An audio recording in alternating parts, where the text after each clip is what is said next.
Right.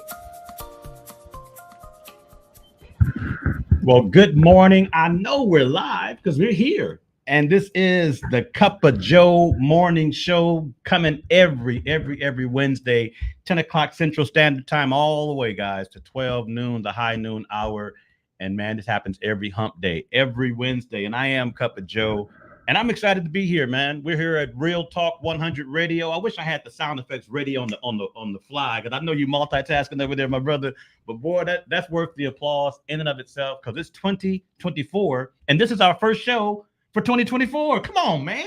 This is the first show of 2024. Yes. And I believe we deserve a round of applause. Bring it on. Thank you. I'm going to add some more. Yes, come on. Yeah. Happy New Year. That's what we're talking about, Malcolm. That's exactly the energy that we need, man. I was telling my man Malcolm Jackson, listen, he's a curator of Real Talk 100 Radio, who happens to be the engineer, the CEO, the CFO. Him and his queen, of course, is rocking this thing. But I want to give shout out to this brother, because I was sharing with him before we came live that all I'm going to do today is pick up on the conversation I had with myself coming in. I mean, I'm telling you, you can have some of the craziest thing happen in your life. Some of the craziest, and I say crazy, meaning that some of the most disappointing things happen in your life. It's not so much what happens to you, but it's really the perspective that you choose to take moving forward. How is it going to really affect you? All bad things don't mean that you have to be affected in the bad way. Sometimes bad things happening makes room for good things happening. And those bad things were just taking up too much space in your life. So God, in his infinite wisdom, will cause us to lose some of those things. And most of the time, we're like little kids, Malcolm. We're like children complaining and crying because mommy or daddy took something from us. Yes, sir. Even though that something wasn't doing us any good. That's right. Right. So right. we're not going to be like children. We're going to be adults here. And I am an adult in every way, shape, and form. And that has me excited. I was sharing, not to get too personal, and I'm not going to get as personal online as I did offline. But when things happen, we have a choice to make. And I choose happiness. And I never give excuses. Right. That's really what this is about. Choosing happiness and never giving excuses, because that's what change. See, the year has changed over from 2023 to now it's 2024. What are you doing differently? What is your mindset moving into 2024? If you are doing the same thing and thinking the same way that you did in 2023, and you're expecting somehow that 2024 is going to be different, I'm here to tell you that's insanity speaking. That's not reality, right? That's not motivation, inspiration. That is insanity to think that you're going to get something different by doing the same things. And that is not what we're called to be. We are not called to be insane, ladies and gentlemen, right? We're called to understand, count the cost, understand that if we don't like what we've experienced in 2023, moving forward in 2024, it is a simple decision that you make. A lot of times people think it's going to be earthquakes and all the fanfare you just heard with the sound effects. Oftentimes it's in a quiet place, man, that you have an opportunity to make a decision to have things be different. And it's in that all the wheels are placed in motion now towards your good thing coming into your life. At the time, you don't feel any different or any better about your financial situation, about your marital situation, about your emotional situation, about whatever situation. You don't feel any different in the sense. You might feel different, but there's nothing that's really changed materially in your situation. But the difference is you made a decision.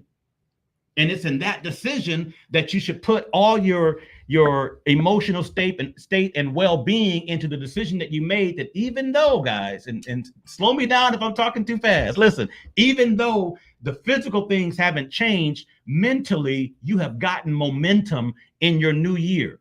Why? Because you made a decision to say, in spite of what's going on, I choose today to be happy. I choose today to be encouraged. I choose today to be inspiring. And sometimes you got to encourage yourself. You know what I mean? If you don't have anybody to encourage, man, look into the mirror and encourage yourself. Because at the end of the day, if you ain't moving in the right direction, it doesn't matter if the crowd that you call family or friends are moving in that direction. If you yourself are not, at the end of the day, you're going to feel that. So I suggest, in spite of what's going on and what's looming in your life, what's looming with your finances and what's looming in your relationships, man, still make the decision to be happy, right? And what does that mean to you? What does happiness mean? What does happiness look like to you, right? And if the situation itself doesn't bring happiness, then I believe that, and I know there's a scripture that speaks to this, that I think myself happy. I think on the things that makes me happy, that makes me joyful. I do exercises, guys, every, I don't wait till the end of the year, but I find myself doing it in every trial, in every circumstance, right? I take myself in my own mind. Hear this, because the show has really begun, right? I take myself in my own mind to that worst case scenario coming to pass, right? And if I can survive it in my mind, I can survive it in real time. But one thing I find, y'all, is that most of and I would even put a percentage to it, 99.8% of the worst case scenarios that most people think about, right, never truly come to pass. I'm going to say that twice because, you may or may not believe what your man is saying, but all you got to do is think about it. Most of the things that we dread in life, worst case scenario, I'm going to have this happen. If this happens, I'm going to lose this. I'm going to be homeless. I'm going to be, and all this stuff is playing in our minds and playing in our emotions, and is running us down, running us ragged. Most of those worst case scenarios never actually take place and happen. So the question I ask myself, is I'm asking you today, and I want you to ask yourself, is why give it all of that energy if it doesn't even 99.8 or 9% of the time come to pass?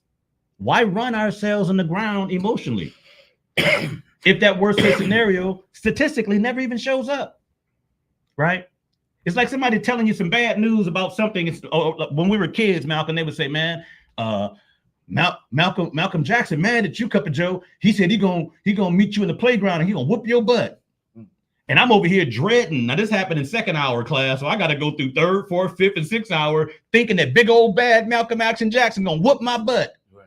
And guess what? He don't even show up. Malcolm Jackson don't even show up. Ain't worried about you. He ain't even thinking about me. He had detention. Right. You know what I'm saying? And for something. And that's happened before. I mean, come on, bro. And it was just to strike fear in you. So the next day you come to school, guess how you're going to be tiptoeing down the hallway? But let me tell you about me. If we can just keep the story 100. Okay. I was the Malcolm Jackson. Nobody Malcolm Jackson me. I'm just being 100 with you. Out of Flint, Michigan, North Side, man, ain't never had. And anybody that knows, I got partners right now that say, he ain't lying. Cup of Joe ain't lying, because I wasn't always Cup of Joe. Right.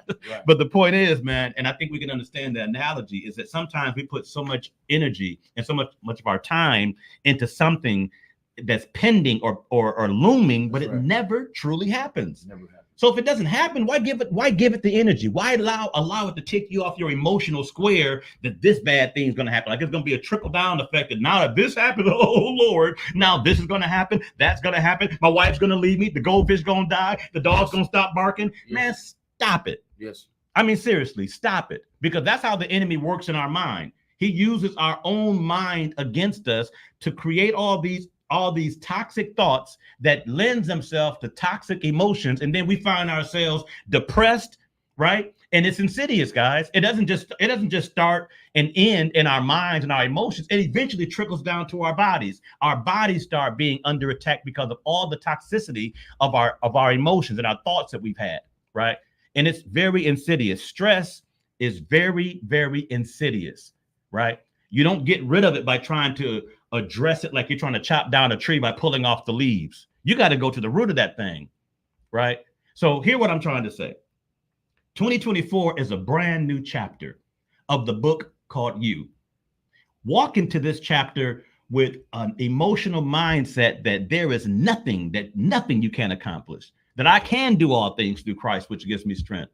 Why would I not lean on that? Especially in times when things around me seem to be as good as I want them to be, right? And I'm happy with that, man. That's why I'm so excited, because I recognize when something like has happened with my situation, and I'm not going to give you my situation because everybody's got their own situations, right? As opposed to like back in the day, if I were to, for instance, lose a job, right? If I were to lose a job, right?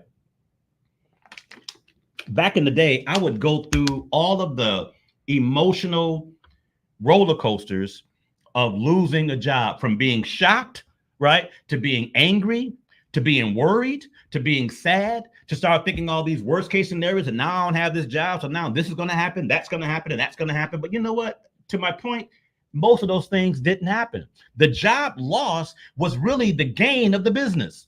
It fueled my belly to now be serious about what I was doing with my time, right? And I put my energy into something positive, and it made it that I didn't need the job any longer, because all the business needed was my attention. All the business needed was my effort.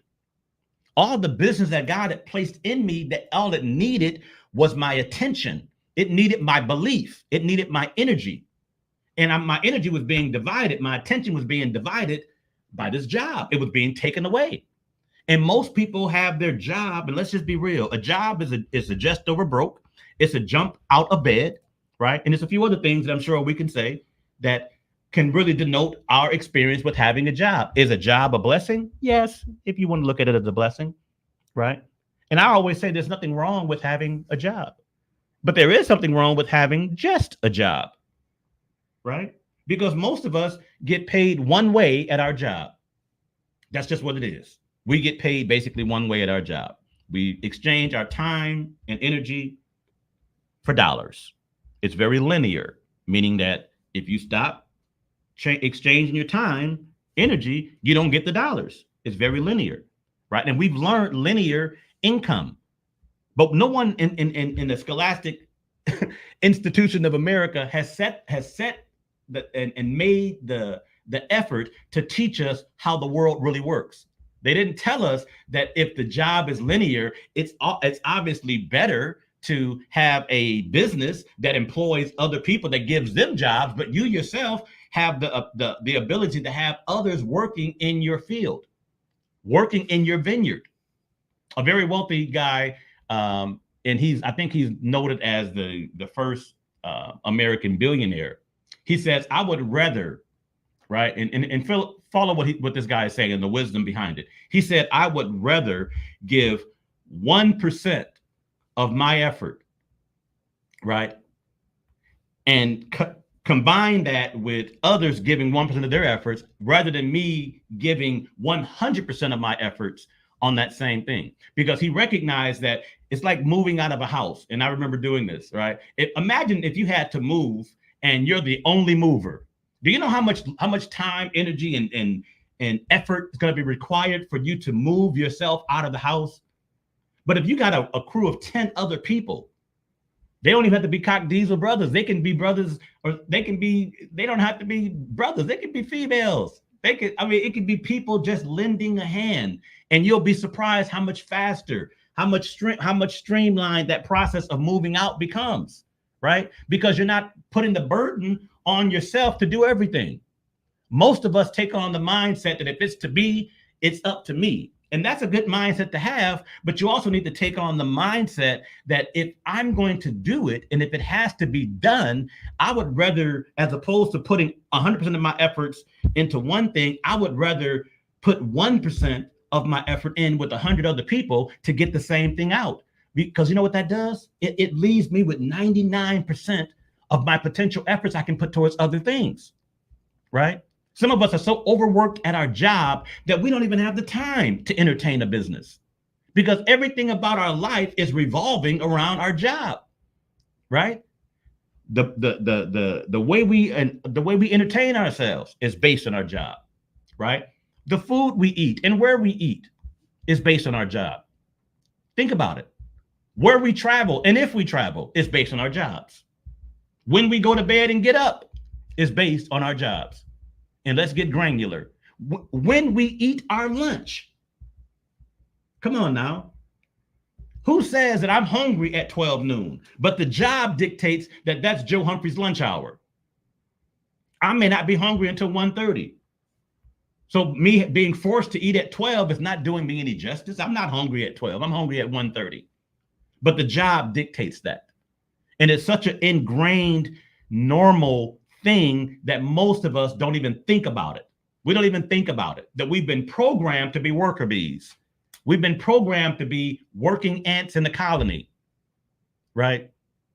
As opposed to working towards your own dreams and ambitions. You work to build someone else's dreams and ambitions, and they allow you to exchange your valuable time for a little bit of money. I wish I was standing in front of you that I can see your hands raised, because how many of us can say that we are not paid what we're worth? We know it. We've known it for years, but we still do what we do. But we know we're not being paid what we're worth. So knowing this, wouldn't it be wise, Brother Malcolm, to make a decision to at least get the information that can help change my situation, change the way I think? Because the biggest thing that I'm finding with people, bro, hear what I'm saying. The biggest thing I'm finding with people is that we are creatures of habit. What we're accustomed to doing is what, I don't care if we hate it, it's what we're inclined to do. I don't care how much you hate your job. I don't care how much you hate your boss. You may not hate them personally, but you professionally hate them. You don't like to see them. You don't like when they talk with you because they talk down to you. You don't like the way they interact with you.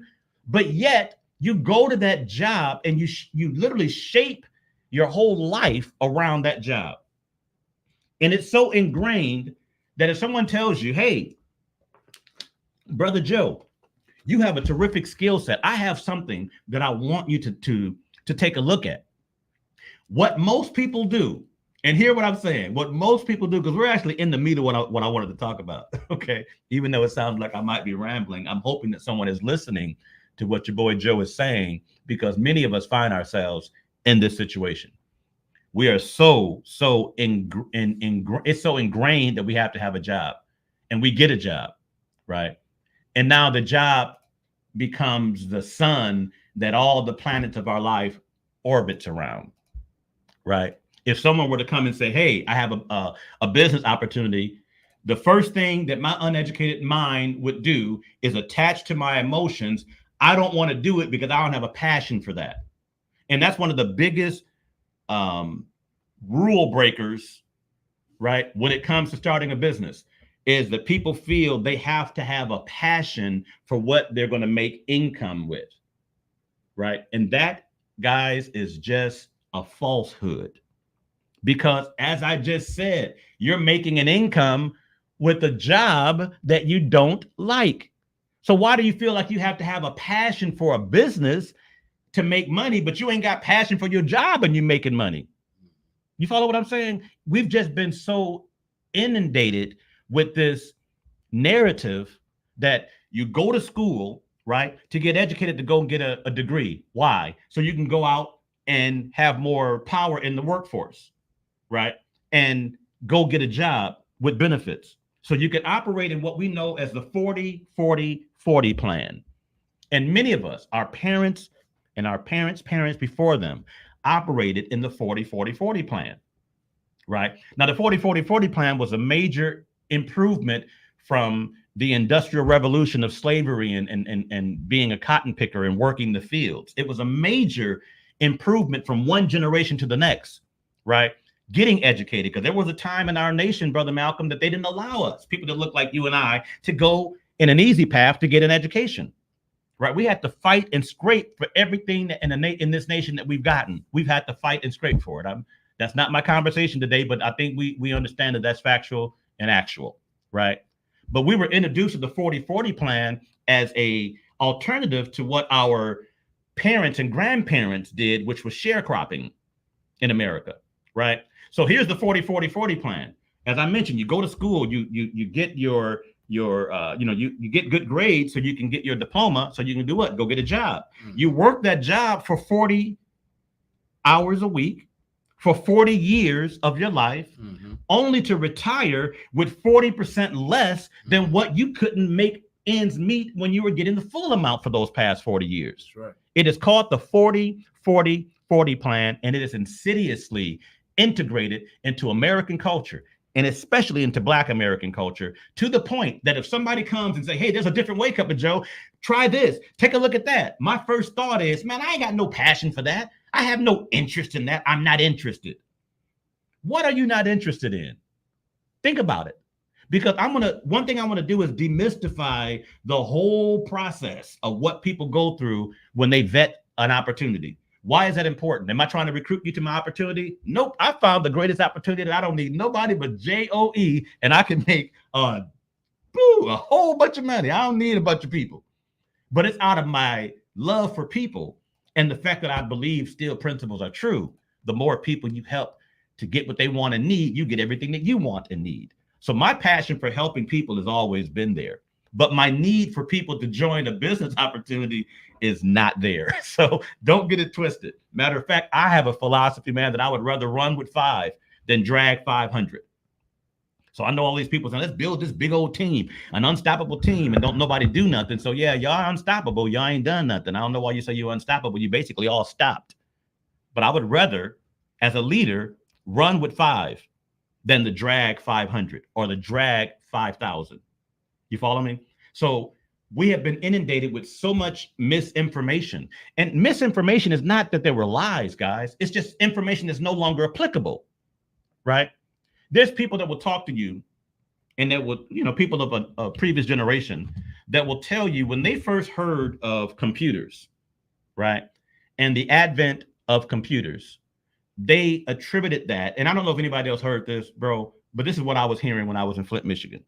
Right. Because I took a class my senior year in high school. I took a class called data processing, where we learned about languages. We learned about Cobalt and Fortran, right? And computer programming and all that I learned that back in 1983, right?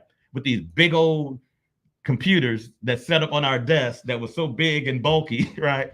But the older generation, right? And I'm now 58 years old. So I'm speaking of back in 82, 83, when my 50-some-year-old relatives were saying computers are of the devil, that technology is not going to last. All it's going to do is do this. It was such a doomsday, don't touch that because it's so new mentality. Because what did they come from? They came from sharecropping. They came from an environment where if a man don't work, he doesn't eat. Yes, that comes from the Bible. But to think that you got to put your hands to something as opposed to putting your mind to something, it's the only way you can make money. You have to understand that the dispensations calls for different situations. The dispensation change causes for different things that you can do, that you can be use ingenuity. I used to tell my brother-in-law, who I love to life, I was like, listen, I hear what you're saying, but I am not from Mississippi. I am not from a mentality that I worked the fields as a kid, right? I believe in work and I'm a hard worker. I really am. I mean, I'm not a lazy dude. And if I am lazy, I'm ambitiously lazy, meaning that I want to work so hard for a short period of time that I don't have to work for the rest of my life. I'm looking for that. I'm always looking for that, because what's the alternative? Working until you work your fingers to the bone. Or I've heard people that worked in the shop for so long. Again, I'm from Flint, Michigan. Worked in the shop for so long under this 40-40-40 plan that by the time they did retire, their health gave out. And you hear somebody had a retirement party 1 year, the next year they're off to be with the Lord. And I remember seeing that and saying, I don't want that for my life, right? But again, hearing people that's what they know, that's what they knew, that's what they sow into us. I said last week that most of the wealth principles that we've learned as individuals came to us from people that we loved and we respected so much. The issue was they themselves didn't have wealth, but their words carry so much weight with us that they say things to us that literally cloud our vision when it comes to direction and when it comes to what the future is, what a good opportunity is moving forward. Because again, coming from a sharecropper, the 40-40-40 plan is a major step up, right? It's a major step up. But we know that now we know, and we're seeing people who are, again, operating in that 40-40 plan, and we're saying, nah, that's not what I want. And I'm not even speaking of my generation. My generation are still in that 40-40 mentality, but our children are not, right? They're just not. They're just different. And I don't want to get into that because, listen, I'm going to write a book, Malcolm, about children, about raising and rearing children in America. And I don't care if somebody tries to steal this. I already got this book in my head, and I got it on pad, and it's going to be copywritten. And you can steal the title, but you can't steal the content, right? But it's called Who Are You and What Have You Done with My Child? The Guide to Parenting in America. Why is that so important? Because children nowadays are so different from us, but we see the difference as a bad thing, right? But it's not necessarily a bad thing. They're just in a new dispensation, right? So sometimes we have to educate people out of the dispensation that they're in. That's what we're going to be doing a bit of today. So let's be 100, and we can start it off like this. How many of us have really, truly been trained on how to vet a business opportunity? Not many people. But it is this time of the year that more people get involved with home-based businesses now. Why? Because it's the new year. We want something different than what we had last year, right? We want to do better than what we did last year. And I'm going to put you up on something. There is literally 3 ways in which to increase your bank account. And these are obvious things, man. These are not anything that's so big and bad that you've never heard of them. But it's just a fact. There's 3 ways that you can increase your bank account. And I don't speak on them. One is to save on what you're paying out. Save on your expenses. Remember, we said it's not about how much money you make, it's how much money you can keep. One way to keep more money is to cut back on your expenses, where you'll end up at the end of the day, at the end of the week, at the end of the month, and the end of the year with more money. Why? Because you didn't make any more, but you paid out less. Does that make sense? That's one way of doing it. Another way of doing it is what I just alluded to. You just make more money. You earn more money. Your expenses can remain the same, but you earn more money. You're going to end up with more money in the bank, right? But I believe the best way is to do a combination of the two. To save money while at the same time earning more money. That's how you exponentially grow your bank account. And who doesn't want to grow their bank accounts? And if you say, I don't, then you can stop listening right now. Okay. Because I am not on here to talk to anybody about their bank account shrinking. I'm on here to say, feed your mind, and your mind will feed your bank account. Pour into your mind is what Benjamin Franklin said. And your pour your purse into your mind, and your mind will pour into your purse, is what he said. Right? Learn new skills and new ideas.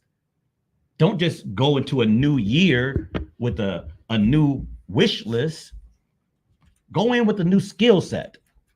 Pick a champion and say, I'm going to follow this person, somebody who I deem to be successful, right? I'm going to follow what they're doing. I'm going to follow them on Instagram, follow them on social media, whatever. We have tools that we didn't have when I was coming up, right? For us to pick a champion back in 1989, you know what I mean? I had to have some proximity to that person, right? I basically could only be championed by my limited exposure to that person. Oftentimes I chose champions who wrote books, and I read their books, right? Because again, writing makes a man exact. I know exactly what Brian Tracy was talking about, right? Because he wrote it down in a book. I know exactly what I was going to say Malcolm X, that too. I know exactly what Napoleon Hill was thinking when he wrote Think and Grow Rich. You know why? Because he wrote it down. I know exactly what it was published. So it made his thoughts exact, is what I'm saying. And I was able to read what he wrote, extract out of it what I believe would be beneficial to me, right? Discard what I didn't think was going to be beneficial. And now I'm the better for it. I call that the copycat theory. And there's nothing wrong with being the copycat as long as you're copying the right cat, right? The copycat theory says you take the attributes of successful people and you apply those things to yourself, right? You make them your own, but then you bring those and showcase those with your own personal experience and your own personal uniqueness. And now you can do the same thing that they're doing, but even better. Why? Because I took some of their best practices, some of the things that they were doing that works for them, and I incorporated them into my toolbox. Matter of fact, I look at skill set as a toolbox. Some people only have a singular tool they go by and they go with, and that's a hammer. So they want to hammer everything. But some people are more skilled, where they know they're going to need other tools like pliers, like screwdrivers, right? They can't just run and hit everything. They can't just beat everything across the head to get the best out of everything in life. Sometimes you have to be more strategic. So building your skill set is one of the things I think that we all should be doing. And we don't have to wait until the end of the year or to the start of a new year to build our toolkit, right? And why am I saying all this? Well, again, it's because people are always looking for something different in the new year, because it is just the time of year that people are more aware and more self-aware of what they didn't like about their life the previous year. That's why people make New Year's resolutions. I just personally don't, because I know that those resolutions don't last. You're not resolute about your resolutions that you're making, right? You're not counting the cost and sticking with it, even if you don't see any progression. So most people that set New Year's resolutions, they basically stop by the time the first month of the new year is over, right? So what I'm talking about is not that. This is really just being aware, understanding. I don't like where I am right now, where I am. I don't like it. I don't like the fact that I don't have enough money. I don't like the fact that I don't have, that significant other. I don't like the fact that me and my significant other don't see eye to eye. We're not on the same page. Whatever. It's called life, guys. So whatever it is that you might find yourself disgruntled with and dissatisfied with and even unhappy about, it's not that you're disgruntled or unhappy. The issue is now make an assessment and do something different. Stop putting it on someone else to do what is incorporated for you to do. You dig what I'm saying? It is not Cindy's job to make Joe Humphrey happy. It is not. She's my wife. Does she make me happy? Yes. But is it her job to make me happy? That's putting sometimes too much on our spouses to give them the mantle that they have to now make you happy. Who are you? That somebody else gotta make you. Better learn to make yourself happy. You better think yourself happy, right? I mean, come on, let's be real. We put so much pressure on other people to do the things for us that we need to do for ourselves. In other words, take accountability. And that's what this whole conversation is about. Taking accountability for our own state of well-being. If we're not happy with something, be willing to change it. Be willing to talk with someone who you believe is they don't have to be a guru, but they can certainly be doing things in a better way than you might be doing, right? That's what humility really is. Recognizing that someone else might very well be better at a thing, getting better results than you're getting, and you somewhat just submit yourself to their way of doing things.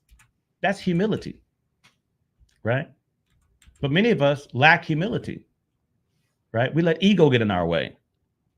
And I've heard a real cool acronym for ego. It's edging God out, because we just want to do it our way. So I'm here to tell you there is things that we need to do different, and we're going to do things different. And here's what I'm learning. Even if things don't go your way the first time or currently, doesn't mean that this is a path that you're going to live forever, or you're going to live out your days in this state. Not at all. The devil is a liar, right? And it's taking accountability. Absolutely. And responsibility. Accountability and responsibility, right? You make an account of all the things that's going on in your life, and you take responsibility, right? And here's a definition of my definition of responsibility. It's the ability to respond correctly. That's what's taking responsibility is. So we want to make it all grandiose.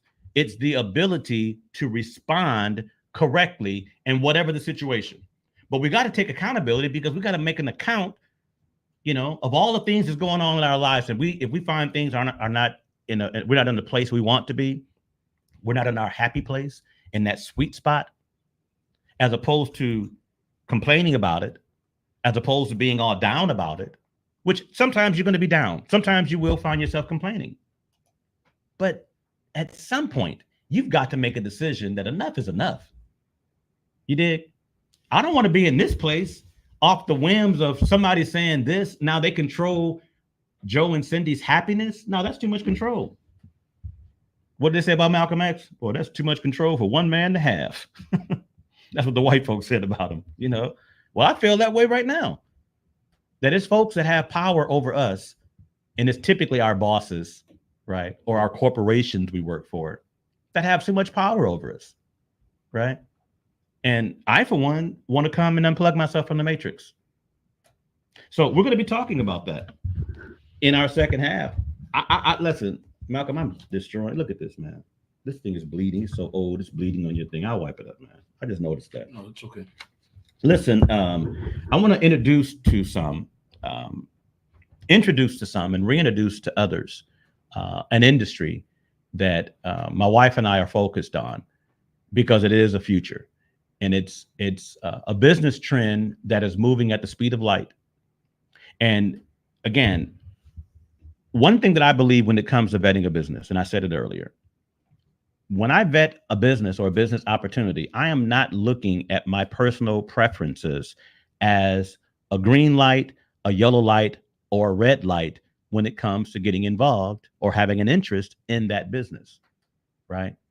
I learned years ago from a very successful gentleman. He says, listen, Joe, if it's going to happen anyway, put yourself in the way, right? Matter of fact, if it's going to happen anyway, find a way to put your bank account in the way. So every time that thing goes on, it's like a toll booth. Every time, for instance, this guy told me, this sounds crazy, but this guy says, if there was a way that I can get paid from people brushing their teeth, it's a habit that people have. If I can get paid every time somebody brushes their teeth, man, I don't care if it's a penny or a nickel. Man, do you know at the end of the year, I'll be one of the wealthiest people you'll ever met because I put myself and my bank account in the way of something that was going to happen anyway, every day, multiple times a day, right? And it's not a coincidence that this same guy I'm talking about, right? His name is Mr. Holton Buggs. I don't mind name dropping. Holton Buggs told me this years ago. And it's no coincidence that the company we were rocking together, the same company that I met Sam Bean at, that they eventually introduced a toothpaste. Why? Because he says we're going to put the health into the habit. It was a coffee company. They didn't know people were drinking coffee anyway, so they just put a healthy herb healthy Chinese herb into the coffee where you couldn't detect it. You couldn't smell it. You couldn't taste it. It didn't change the taste of the coffee, didn't change the effects of the coffee. It just made the coffee less acidic, but people loved it. I remember when we first were being talked about about this, and I'm laughing because I was one of those people that, like the sharecroppers before me, I was closed-minded to the whole idea because I was not a coffee drinker, right? And I didn't at the time have a conception, an idea of how they would sell coffee online. How would you sell coffee online? It didn't even go in the same sentence. You buy coffee from a coffee house. You go into a coffee house, you smell the aroma of the coffee, right? You might even get a sample of the coffee and say, let me try that grande, that venti, whatever. You know, I'm talking about Starbucks, right? But the point is, at the time, we couldn't see what this visionary guy saw on how he was going to become a multimillionaire by selling coffee online. And then this dude introduced toothpaste. And I'm thinking to myself, man, I think he's lost it.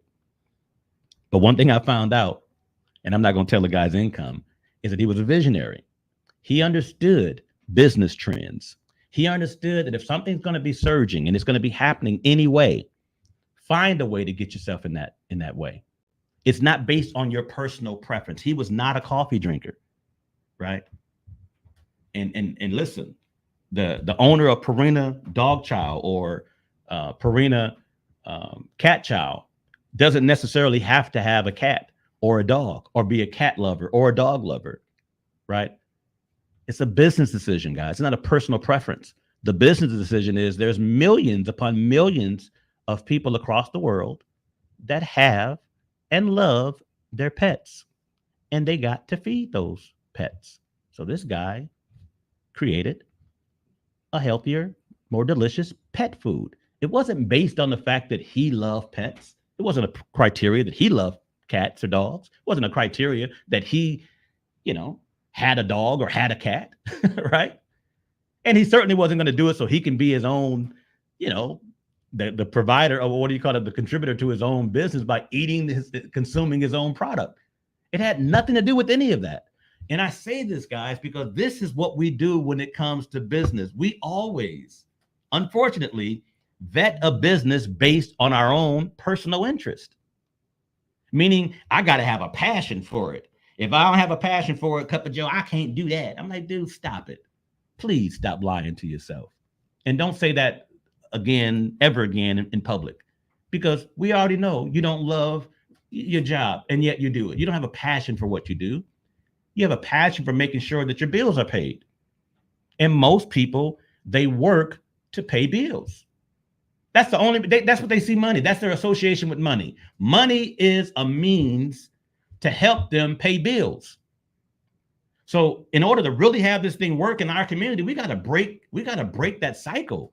We got to see that money answers all things. Money is just not to pay your bills. Money is not evil, not in and of itself. See, because people say money is the root of all evil. No, it is not. It is the love of money that is the root of all evil, right? The Bible says that money answers all things. So have a different relationship with money, because we, as opposed to attracting it in our lives, we repel it because of our mindset. I remember when I first got into network marketing, and I guess I'm being more personal today than probably any other time. But I remember when I first got into network marketing, I was not a networker, right? I was a professional trained salesperson, and I wasn't one of those pushy salespeople. I was very, I was articulate, and I was thought-provoking in my sales approach. I was consultative. So when I got into network marketing, all I heard was, the 3-foot rule. If anybody comes within 3 feet of you, you tell them about your business, and you run people off. And a lot of people were being run off because a lot of amateurs were in that industry, right? And they were basically running people away. Family members didn't even want to see them. And I was one of them. Matter of fact, I called it being in the NFL, Malcolm. You know what the NFL was? No friends left. No friends left. Because you done went through so many of them, pitching them on your idea that I'm going to be a millionaire doing this, whatever. But the bottom line is, I had to learn that just because I had a bad experience with networkers who were totally unprofessional, amateuristic at best, that shaped my thinking of the industry until I got into the industry and I met the Holton Buggs of the world and the Sam Beans and Kim Beans of the world, the Emmanuel Bernsteins, the Baz Grants of the world, right? The Edwin Hayneses of the world. I started meeting all these very successful individuals who were indeed making millions of dollars in this industry of direct sales. But one thing that I learned from them is that it wasn't what I thought it was. The industry itself wasn't what I thought it was, right? So it lended itself to learning, just like it would be with anything else. You would have to learn something new to do something new, learn something different to do something different, right? Hey, June, that's my buddy. I agree. People are turned off with pushiness. Absolutely. I saw people with great potential burn out because of the tactics they were taught. Absolutely. Absolutely. And June's one of my buddies and a fellow mortgage professional out of California, out of the great state of sunny Cal. But yeah, and that's something that, that we've learned. I'm only using network marketing as an example, but it can be anything. I look at the same way that I looked at network marketers is the same way I look at people who knock on my door trying to sell me something, because they're typically very fast talking in their they're trying to sell me something and they're coming to my door. I have no interest. If I had an interest, I would be at your door. You're at my door, so your interest is greater than mine, right? You're interested in me buying your product, and I'm not necessarily interested. But they become a bit more pushy and they turn me off. So guess what I do? All of us do. We tend to attribute that to the entire industry because that's our limited exposure to the industry, right? And I'll be 100. What I'll be sharing with you in the second half, that was my whole, what do you call it, experience with this particular industry, which is the solar industry. I didn't look at it from the perspective I'm looking at it now, and I'll give you a little tidbit. It's something that you need to look into when the federal government is not only incentivizing you to do it, they'll pay you to do it. Now, we'll hold that and dig deeper into that thought in a moment. But if the federal government is paying you to do something, they're willing to pay you thousands of dollars to do something, then at least it should pique your interest to know, why is the government willing to pay us to do this? And what is the big idea with them doing that, right? And I've, over the course of the last 30 days, have done a deep dive into it. And I'm going to share a couple of ideas in the second half of the Cup of Joe Morning Show, right? So again, this is sort of like mental, what we're doing now is more mental exercising, mental calisthenics, because again, we know that we are, as human beings, we have control of our lives to the degree that we do. But there are certain things that we have just taken as truth and as facts. And again, it's not that we were lied to, but sometimes things change. Here's the thing, Malcolm, that I found with new ideas. New ideas are typically rejected the first time they're heard, right? That's just the nature of something being innovative and being new. I remember Sam Bean and others telling us, man, some of you cats would not been able to survive this endeavor of online coffee sales if you would have been in at the beginning, when nobody heard of it, when nobody understood what it was, and the rejection level was 25 times higher then than it is now. Because when people hear of something new, it's our programming that we're inclined to reject it because it doesn't fit our experience, right? But when it comes to business and to entrepreneurship, I alluded to it a moment ago, we apply personal feelings to business principles and wonder why the business doesn't work. It has never been a professional practice to vet a business based on my feelings of that industry. In other words, I feel that since I'm not a coffee drinker, then how could I ever participate in making money with coffee? I don't drink coffee. Duh. Millions of people drink coffee multiple times a day. Nobody's going to get rich on their own personal consumption of anything, right? It's back to the same mentality that I would rather, work and give 1% of my efforts towards a thing rather than give 100% of my efforts for that same thing, right? I'm not going to get rich. Nobody's going to get rich off their own, supply. I don't care what it is. Because if I'm doing mortgages, which I do, how am I going to make a living if I'm only going to be doing mortgages for me and myself? How many mortgages can I do? Obviously, I have to do mortgages for other people other than the Humphrey family, right? So the point is, when it comes to business, we cannot put our personal preferences in the mix of our vetting whether or not a business is a good business or not, right? I take into the account that if it's new, it's going to be more rigidity from the people. It's going to be more resistance initially. But here's what I've learned. If something, and we can look at anything. Me and my wife had a conversation today, Malcolm. We were talking about what's known as disruptive technology, right? And if you never heard of this, let me explain what disruptive technology, and it lends itself to what the point I'm trying to make here, right? Disruptive technology is any technology, any advent that comes into the marketplace that replaces something. And whatever it replaces, it makes that thing it replaced obsolete. That's the definition of disruptive technology. An example of disruptive technology is a CD, a compact disc. Remember, it replaced the cassette deck and the cassette tape because of its functionality. It was digital, first of all, and you had random access as opposed to being able only to fast forward and rewind on a cassette tape, an analog cassette tape. So it replaced, yes, absolutely. Our vices can get in the way, for sure. Our vices are based on our mindsets, right? That disruptive technology of a CD replaced the cassette. And what made it disruptive is that it not only replaced it, it made the cassette obsolete, right? The cassette was disruptive. Why? Because it came and replaced the 8-track tape. Now, I know I'm going back to people don't understand. What is an 8-track tape? What that brother talking about, an 8-track?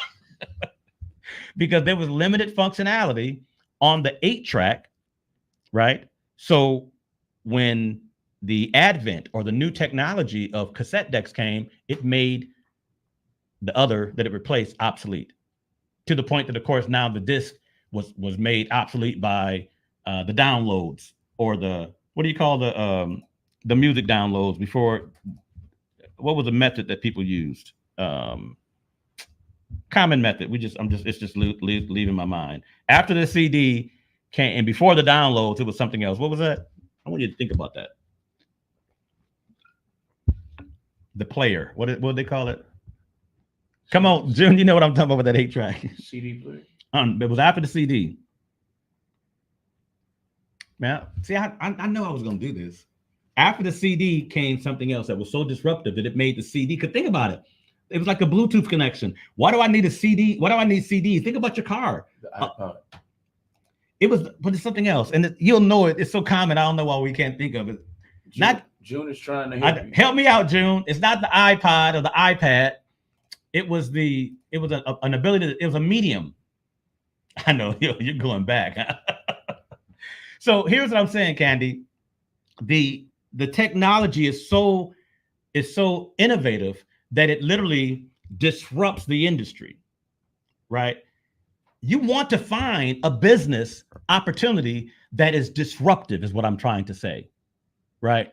And I'll put you on this. Solar is disruptive. It disrupts the industry of energy for a myriad of reasons. And June, you're out there in California. You know, in California right now, in every home that's MP3. See, June, man, please pause. Give her an applause because it is the MP3 player, my sister.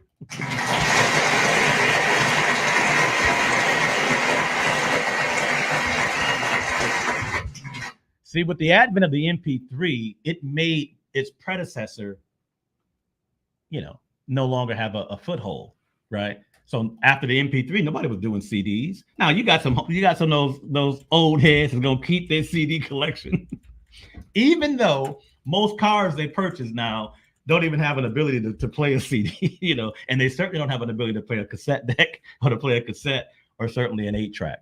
So disruptive technology comes, and it's a trend that, again, when we're talking about business trends, if it's going to happen anyway, and then you add something that's very disruptive to that, it becomes something you need to look into. You need to look into it. It doesn't base itself and lend itself to personal preference. It literally does not. When you're vetting a business, you are not to be vetting it through how I feel about it.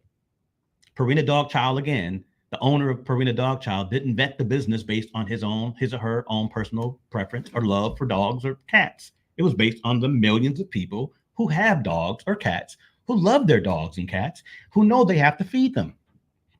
He catered to them. See, if you're looking at an opportunity, and hear this is just real talk. If you're looking for an opportunity or looking to create a business, right? Don't focus on, because how many people have you heard say, I'm starting this business in 2024 and I got a love and a passion for kids. So I'm going to do this, that, and the other. I'm not saying that's wrong. I am not saying that that's wrong. What I am saying, that a more astute business plan is going to be one based on a need that's out there, right? And if I can supply that need, this is how it works. If that need affects a small amount of people, when I bring the resolution, let's call it a need, you can call it a problem, whatever. It's all about solving problems or fulfilling needs when it comes to business, right?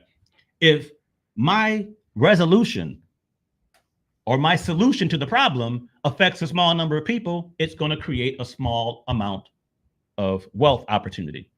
But if my idea, my resolution to this problem that affects millions upon millions upon millions of people, listen, guys, then I walk into an opportunity to really have massive wealth because it's affecting the masses. If it's affecting a small number of people, small amount of wealth will be generated. If it's affecting the masses, a massive amount of wealth will be generated, right? That's why every advent, remember the cell phone, when the cell phone first came out. And we also have to look at, guys, and this is really good stuff here. We can really get to it. Most technology that comes, it comes in phases, right? So the first cell phone, it wasn't like the cell phones of today. It was a phone that I remember. I had a cell phone in my home, in my car. It was a car phone that was mounted. It wasn't the one that you hold, because the one that you hold back then, Malcolm, was about as big as this table. I remember. I don't know if you do, but they were huge, man. You was on the phone like this. I remember. So what people do, man, and let me just finish up my point as we go to our break, right? What people do psychologically, right? They despise the future, right?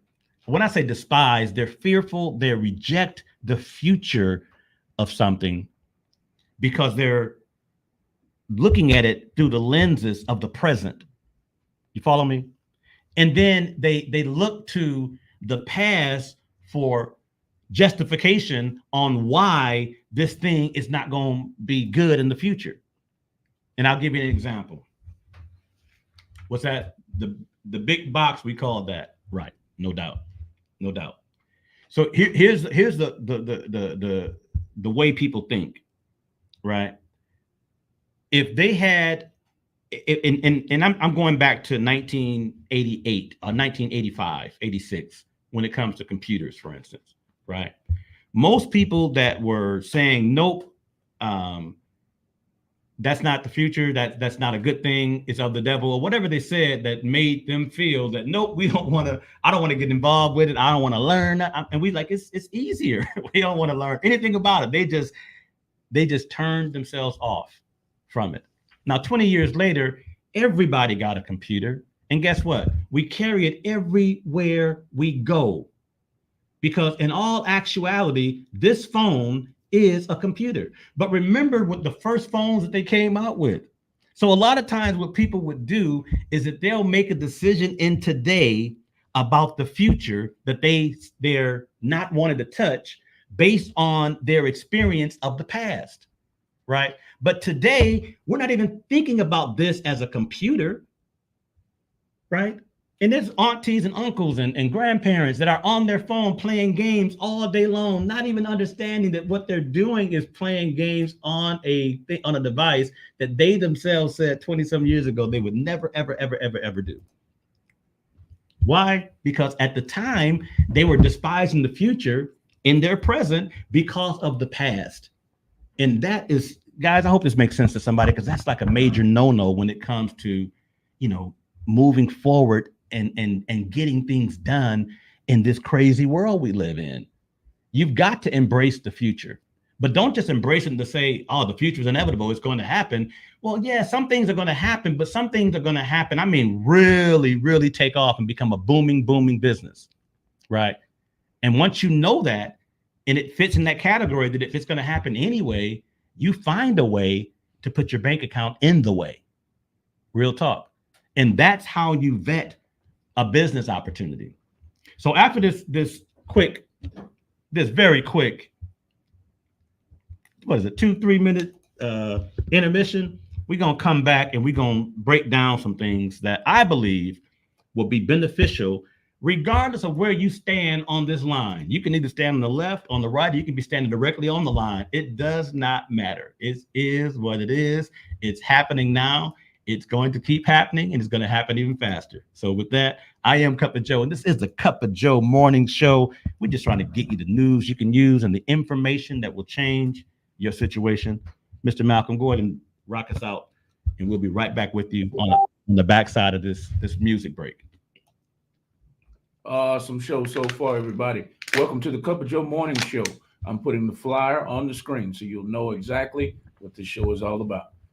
We welcome you every Wednesday from 10 a.m. to 12 noon. We'll be right back on the Cup of Joe morning show. Cup of Joe morning show. It's the Cup of Joe, Cup of Joe, Cup of Joe, Cup of Joe. Yeah. Good morning. Cup of Joe morning show. Yeah, Cup of Joe morning show.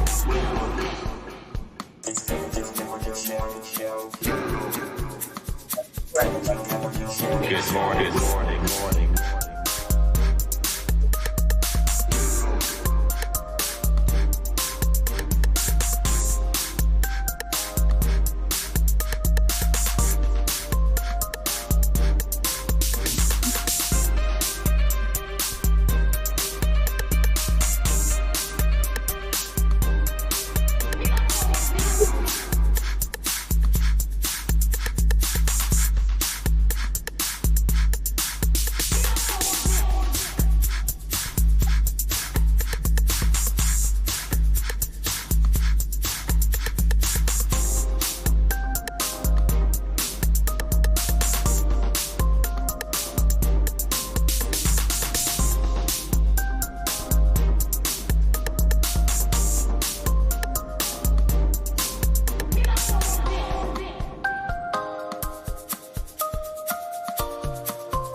All right. We're back, ladies and gentlemen. Thank you, Mr. Malcolm, for that what do you call that? The interlude, the intermission. And listen, guys, we're excited to bring this program to you, man, and we are serious about it. I believe that it's going to get better and better as we move forward. because the heart of everyone involved with not just this program, but every program that you hear on Real Talk 100 Radio has the intention of bringing information that we know is going to help the community, the greater community that we both live and serve in. And also, we want to build this brand. We want to build this brand that Real Talk 100 Radio gets what it deserves, which is that FM standing as an FM radio station, which allows just a greater audience, right? A greater audience to service and to bring information to. So if you are listening to this on YouTube or on Facebook, or certainly on any platform that we're broadcasting, we want to definitely have you to like and share this video and these videos as these programs are being aired. I listen to some of them, and they're just information that people can certainly use. I don't care if it's about life insurance, relationships. It's certain, some programs get deep and they go, you know what I'm saying? They're the after dark situations, and they get in and they get it in. So with that being said, we want to definitely make sure that we continue to tune in and support. Right. So what I want to talk about today in our second half is really specific information. And I hope that I'm not boring you with specific information, in this case, about what I have embarked upon as it's a fascination, but it goes beyond a fascination, because I understand that we have to do things differently. Right. And to the point that I was making earlier of when you vet a business, you're not vetting a business based on your own personal feelings of that business or an industry. You vet it based on what trends are in place. What trends do you see coming? And if these trends are so strong, if they're going to happen, if this thing is going to happen anyway, then of course we want to look to put our bank account in the way of that thing happening. And what's happening now in America and the world is a clean air initiative. And an alternative to fossil fuels being burned that are literally, ladies and gentlemen, destroying our atmosphere, destroying our environment. The ozone layer is being compromised year after year, literally day after day, right? And the federal government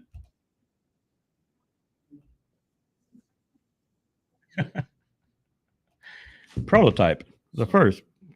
No, you're fine, brother. Well, this is live radio, so those things happen. But listen, when it comes to what the federal government is doing now, the federal government is looking at, with their clean air initiatives, what can we do, not just in America, but across the world, to protect the ozone, to protect the atmosphere, the environment, because we are literally killing the environment by what we're doing as far as the fuels that we're burning, right? So they have an initiative now that they have a goal that by the year 2035, right? Mark that on your calendar, right? By the year 2035, they want to see between 40 and 45% homeowners going solar. Why? Because solar is just a cleaner alternative to fossil fuels, right? So right now I'm going to speak to homeowners in actually 35 different states, because this company has a footprint in 35 different states, but most notably those here in Texas, right? But again, if you find what I'm saying, if you can relate to what I'm saying and what I'm about to say, then you understand that it might be applicable for you as well. But I'm speaking to homeowners, okay? The federal government is incentivizing homeowners to convert to solar because it's a cleaner alternative to fossil fuel, because the fossil fuels is what's causing global warming. You know, a lot of times, and again, I got partners that, I'm from Flint, Michigan. I have partners and family that I've spoken with that on Christmas Day, it was 62 degrees in Flint, Michigan. And again, we're like, okay, woohoo, it's 62 degrees. But that's a definition of global warming, right? They talking out there, man. It's global warming, but we see it as an Indian summer, right? But the reality of it is that the federal government knows that if we continue to do what we're doing right now, we're going to destroy this planet. And I'm not trying to be Captain Planet by saying this, right? But it's just what's going on. What type of planet are our children and our children's children's children's children going to inherit if we keep doing what it is that we're doing, right? So it's important to know that we definitely want to do something different, and the federal government is now they want us to switch so bad and convert so bad, ladies and gentlemen. They're willing to pay us, and we're gonna talk about that as well. But they're willing to pay us because, again, how many of us can relate to what this point here? It shouldn't be a hard sell from the federal government, because the federal government is literally saying what you're doing now and how we're doing it is destroying the planet. It also is coupled with the greed of major corporations who are gouging people for something that they need, something that they can't do without. Can I just pause for a moment? I'm sorry. Yeah, everything's gonna stay the same. You just do just the gift card on that. Really? Yes, we have gift cards. Live radio, ladies and gentlemen. Where was I? So yeah, the federal government also knows that the companies that are supplying our energy to us were working and operating in monopolies. So they deregulated the industry in most cases, in most instances. And I'll speak to Texas really quick. Texas has been deregulated for years, meaning that you don't have to go to one company who had a monopoly. And what the issue with monopolies is, if there's no competition, competition breeds lower prices. Competition breeds better services. If you have choices, you're going to go with one who is more cost effective and ones who offer and render better service. But if they're a monopoly and you have no choice, then it's just basically highway robbery. They can charge you whatever the heck they want to charge you. They can treat you any way they want to treat you. It's no customer service anymore, because what's the point? You have no alternative. You have nothing as an alternative to get power to your home, unless you're going to be lighting candles and cooking your food with logs. You know what I'm saying? You're going to need the power, the electricity from the companies. But the companies are notorious for gouging us. How many can relate? One point. In the summertime with Houston, Texas, we had a heat wave that was record-breaking heat wave, not just in Texas. It was all across the United States, but I can speak on what happened with us in Texas, which led me and my wife to where we are today, is that last summer, with that 35 to 40 days of 100-degree heat, consecutive days of heat, our utility bills were well over $500. Well over $500 every single month for the months of June, July, August, and September. Why? Because we were forced to run our 2 AC units pretty much constantly just to keep the house comfortable, because it was so hot outside, right? Well, another thing happened, and it was like the opposite 2 years ago. And anybody from Houston, or certainly from Texas, can relate to this. Do you recall around this time a couple of years ago, it was a winter storm that came in and it literally blew out the grid. Now, most of us don't even know what the grid is, the utility grid, but it literally overwhelmed the grid and we had a blackout, right? Some people were without power for a day or two. Some people were without power for weeks on end. Well, ladies and gentlemen, this is the news that you can use and the information that could very well change your situation. And I want you to understand, I'm sharing this information from very reliable sources, but one of the greatest reliable source is just freaking common sense, right? Right. It's just common sense. When the blackout took place, the state of Texas lost hundreds of millions of dollars, because not only was the residents of the state without power, so were the businesses of the state, ladies and gentlemen, without power. So it caused a major ripple effect. There were over 350 people reported that died during that winter storm blackout, right? Again, there were billions of dollars, not even hundreds of millions, billions of dollars lost as a result of contracts and lawsuits and all the stuff that took place during that time. So what has the federal government decided to do? And what is the state of Texas forced to do? Repair the infrastructure. They're going to repair, and they're in the process right now of repairing the infrastructure because, ladies and gentlemen, understand that the infrastructure that we're talking about here that supplies electricity and power to this tri-state region is over 100 years old. The infrastructure itself is over 100 years old. It is the infrastructure that's causing the emissions, the CO2 emissions to go into the atmosphere, destroying the ozone, right? The ozone layer, and causing global warming. They know it's going on this way. That's why they're incentivizing us to change. That's why they have the clean air initiatives. And it's not just smoking indoors or smoking outdoors. It's all the stuff that comes along with it, right? So here's what we know that's happening. When the federal government, we just found out last week, gave and approved a grant to the state of Texas for $60 million as down payment on the restructuring and the rebuilding of the infrastructure of the utility grid. That means, in my mind, common sense kicks in to say that the federal government, if they're giving 60 million, that means the bill is going to be probably 600 million or over $1 billion to do what their purpose to do. The obvious question is, who's going to pay for that? Isn't it obvious that the residents of Texas are going to pay for the restructuring and the rebuilding of the infrastructure for the grid? Of course. They're gonna make us pay the lion's share spread across all the millions of people. So what that means in the next 12 to 18 months is that we're going to see a major spike in our utility bills.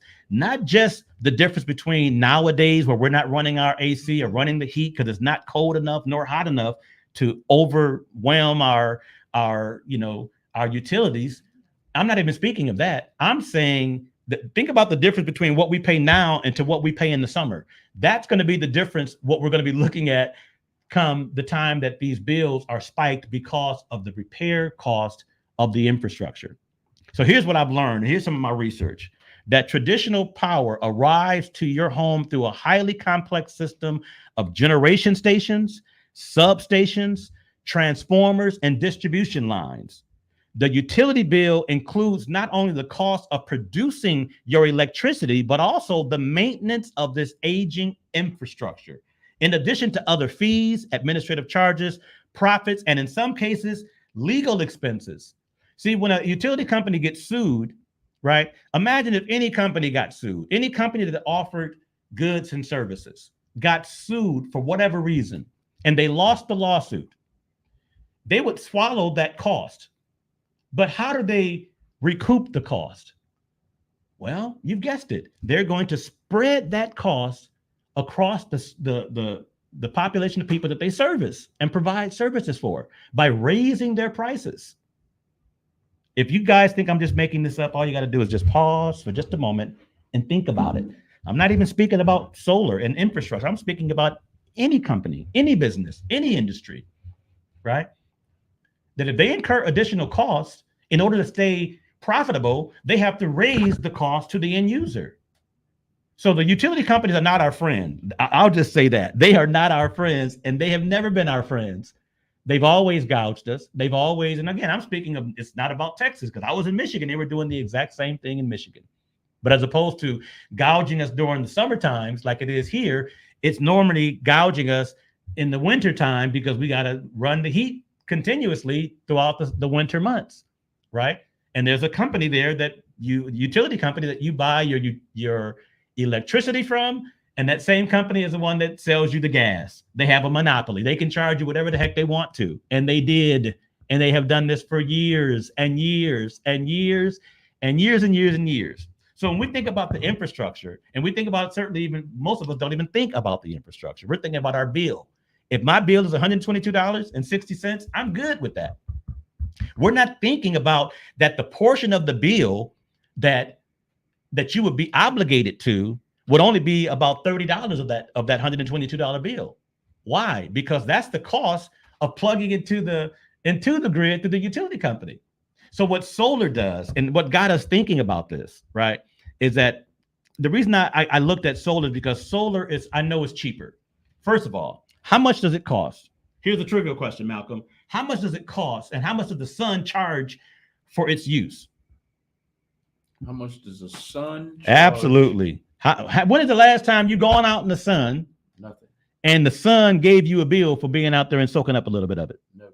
You never been invoiced by the sun. No. So can you agree that the sun power, aka solar, is actually free? Yes. Okay, so let's dispel the notion that it costs more to go solar. Why would it cost more if the energy that we're getting comes from the sun and sunshine? Ladies and gentlemen, you might have heard it first from Cup of Joe on the Cup of Joe Morning Show. It's free. Sunshine is free. What the cost that we incur is the cost of the solar panels, the cost of our solar system, right? As it were. So solar works like this. During the day, you'll likely produce more solar energy than you would ever consume, because not only is it free, ladies and gentlemen, it's an endless amount, an endless supply of sunshine. It had me laughing when I first got the revelation of this, so that's why I'm grinning now, because sunshine is free and it's of unlimited supply. So the solar panels basically convert the sunshine, the UV rays, into usable energy and sends it back to the utility company, right? Where it's placed on the grid. But it wasn't produced through the same old methods, the antiquated methods of generation plant, going to the generation substation, going to the transmission system where you see all those big, metal towers with wires, the ones that Godzilla used to walk through, you know what I'm saying? That's part of the grid, y'all. That's the transmission system that goes over to the transmission substations, that now goes to the sub-transmission systems, that goes to the distribution substations, to the primary distribution system. This is the grid. All the way to the distribution transformer. You ever heard the power went out because the transformer went out? Well, the transformer is 1, 2, 3, 4, 5, 6, 7 rings down the line of this infrastructure, right? And it's from the transformer that it goes through a secondary distribution system right to our homes. And by the time it gets to our homes, we're paying extra a month for it. You dig? Because we don't have any alternative. Because again, A, we know that we need the power to power our homes. And B, unless we go, let me stick to A for a second, unless we're going to light candles and cook our food over log fires, we're going to need power, be it electricity or gas, right? And two, we also know that inflation is real, that what costs something today is going to cost more tomorrow, next year, 5 years, and 10 years down the road. But not only that, it's killing the planet. Man, I wish I had a hand clap. It's killing the planet. You ain't got to pull it up because we'll be slow. But be ready for that one, because I'm about to drop some knowledge on you. Watch this. So here's how solar works. During the day, you'll produce more solar energy than you can consume. This excess solar energy is sent back to the utility grid and shows up as a credit on your bill. Who that? She clapped for you. Thank you, baby. That's real talk. This is how it works, y'all. The sunshine is free. The UV rays are free. The cost comes with the solar panels, which we'll talk about in a moment. But what the solar panels' job is to do is to take that natural energy, unlimited energy, convert it to usable energy. And it sends it back to the utility grid, and it shows up as credits on your utility bill, right? Now, at night, you use more solar than you produce, right? So the credits you accumulated during the day will offset the energy provided by the utility company when the sun isn't shining. In other words, it's an alternative to getting electricity from the utility company, right? But electricity is not produced, as I just described, in the manner that we think. It ain't like we're harnessing the power of a lightning bolt. No, we're running it through substations and processing stations and transformers and all these different things that's emitting all these CO2 carbon emissions that's killing the atmosphere, right? It's just what it is. So solar literally just makes sense. So here's what solar does. And I think it's, by going solar, you reduce your reliance on the utility grid and regain control over your energy costs today and in the future. I'm going to ask a question. I want a hand clap if it makes any kind of sense. If you say yes to this question, Malcolm, give me a hand clap. Okay. I'm gonna wait for you. If you can say yes to this question and don't think about it, just when I say don't think about it, don't try and get slick with it. You know what I'm saying? Just honestly answer the question. And it ain't a hard question.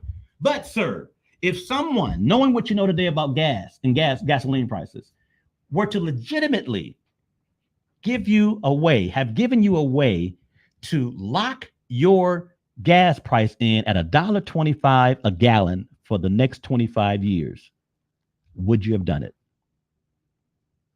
For the next 25 years. At $1.25. My answer is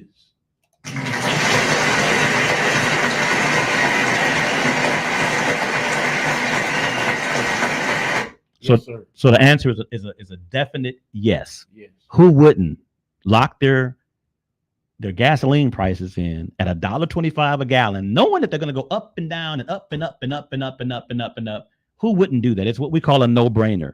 A no-brainer, ladies and gentlemen, from Cup of Joe's vernacular is it makes so much sense, whatever it is that we're talking about, that if you take your brain out of your head and set it right next to you, it still makes sense. That's a no-brainer. You don't need a brain to say, if I could pay $1.25 a gallon for I ain't gonna say the rest of my life, but at least for the next 25 years, why would I not do that? Well, guys, how much more would we do this? And how much more would it be a no-brainer when we're talking about something else that we need, that we can't go without, which is electricity or power for our homes, right? So in a moment, I'm gonna speak to homeowners, but you regain control and the predictability over your energy costs. No money down. It doesn't cost money to get solar, I'm finding. Now, maybe it did 10 years ago. But what people do, as I mentioned, they despise the future or reject the future based, and they're in the present doing this, based on their present understanding, and they reference the past to justify why they reject something that's going to be happening in the future. So if I talk to most realtors, and this is not putting realtors on the spot, but when I talk to most realtors about solar, the first thing that some of the realtors say is, nope, you don't want to do that because it's hard to sell the house. It's this, it's that. It puts a lien on your house. It does this and all those things. That's why I said it's not nefarious, like they're just trying to lie to someone. It used to be that way. But now that it's changed, we got to change with the times. We can't just keep making decisions based on antiquated situations because now the laws have changed. People can do what they used to do. And I'm a mortgage person. I know that you cannot put a lien on somebody's house because of solar panels. Stop it. Back in the day, yeah, they did it for windows and all this other kind of stuff. But they cannot do it, guys. So don't let that be a deterrent. But it's no money down options, a 25-year production guarantee, right? Labor and equipment warranties. So imagine if you were to go solar. And I'm going to tell you what the government's going to be doing in a second. But if you're to go solar, it lowers your bills, right? Why? Because solar is free. The panels are what cost. The government gives you money to help you pay for the panels, right? And they give you a warranty and a guarantee that over the next 25 years, not only will your costs be locked in, back to the gas analogy, not only will your costs be locked in, you're under warranty that at any time, any of those panels do not function properly, right? They'll either repair or replace them over the next 25 years. And with this company that I represent, right, which happens to be the #1 installer of solar in the United States, the #1 company. I'm not going to get into any kind of new industry and be in that new industry with a startup company. Because, yeah, I mean, it's got to be, especially with something like this, we have to know and do some vetting. And this is part of my vetting. Freedom Forever is the name of the company, #1 installer of solar in America. They go as far as not just giving you a 25-year warranty for parts and labor, right? They also say if for whatever reason your solar panels go down and you have to incur the cost of higher prices from your utility company, because it's not like if the solar panel goes down, your lights turn off. It just means that you're now you already got power on the grid. You run out of that power. Guess what? Boom. Now they're going to start sending you the same power or that they were sending you before, the electricity bill, which is always higher than the solar bill because what, Malcolm? Solar is free. Solar is free. There you go. So the bottom line is they will refund you at any time what you had to pay to the utility company as a result of your solar panels not functioning properly. So that's a warranty you can stand on.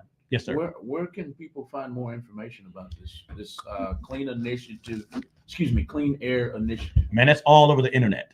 Matter of fact, you can just go on you can Google Clean Air Initiative. Matter of fact, to take what I'm saying, you can Google. I'll give you the term, and allow me to stay on point here. Here is the term: residential renewable energy tax credit. I'll give you a moment to write that down. It is a residential renewable energy tax credit coming from the federal government, and it's 30%. Now, unfortunately, for those who are not homeowners, this is only for homeowners, guys. This is only for homeowners, and it's for obvious reasons that you would not want to put solar panels on someone else's home if you don't own it. Right? Say it again for me. Residential. It's a residential renewable energy tax credit. Got it. Okay. And you can Google that.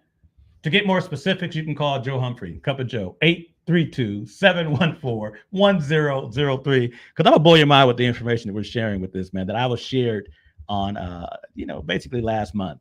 And it was amazing what has come as a result.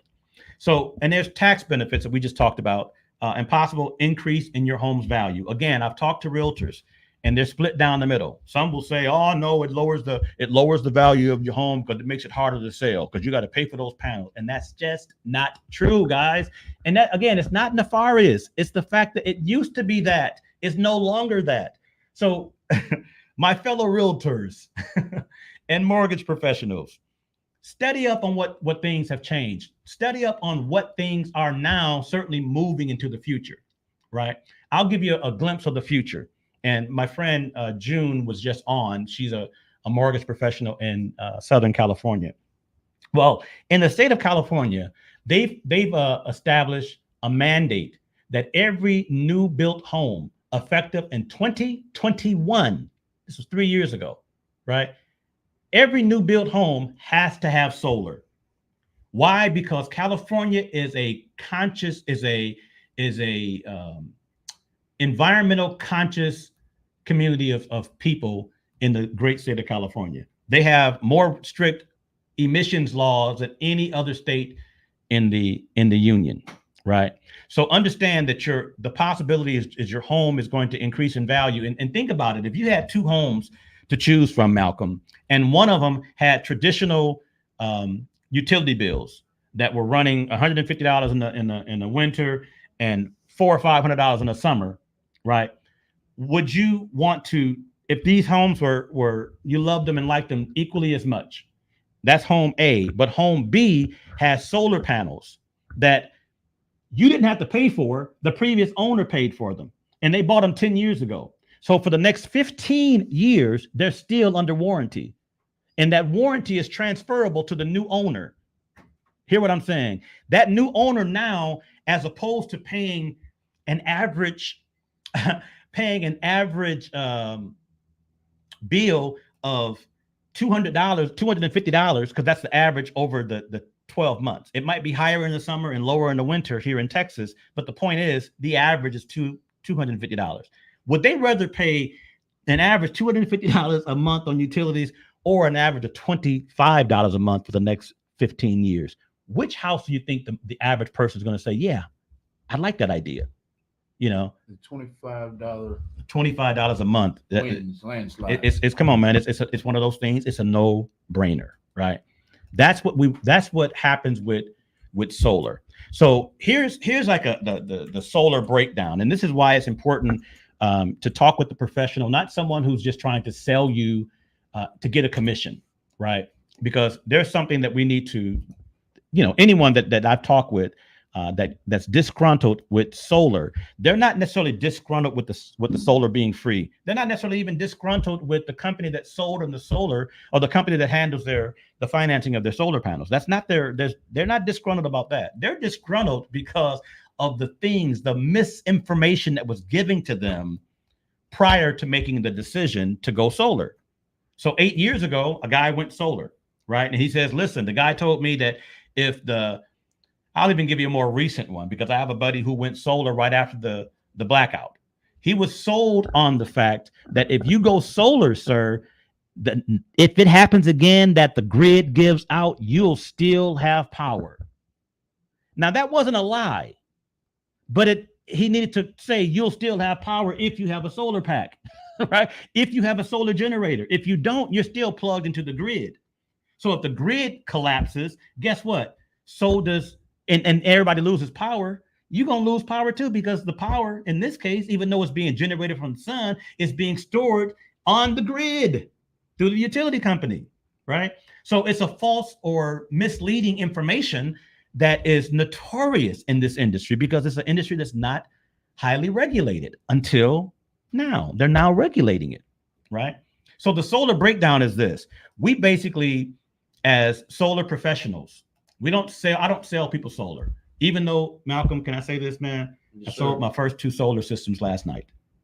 Oh, that's why you came in here all happy. Nope, I came in all happy because I was happy. I'm just telling you, I sold 2 solar systems last night. Real talk, right?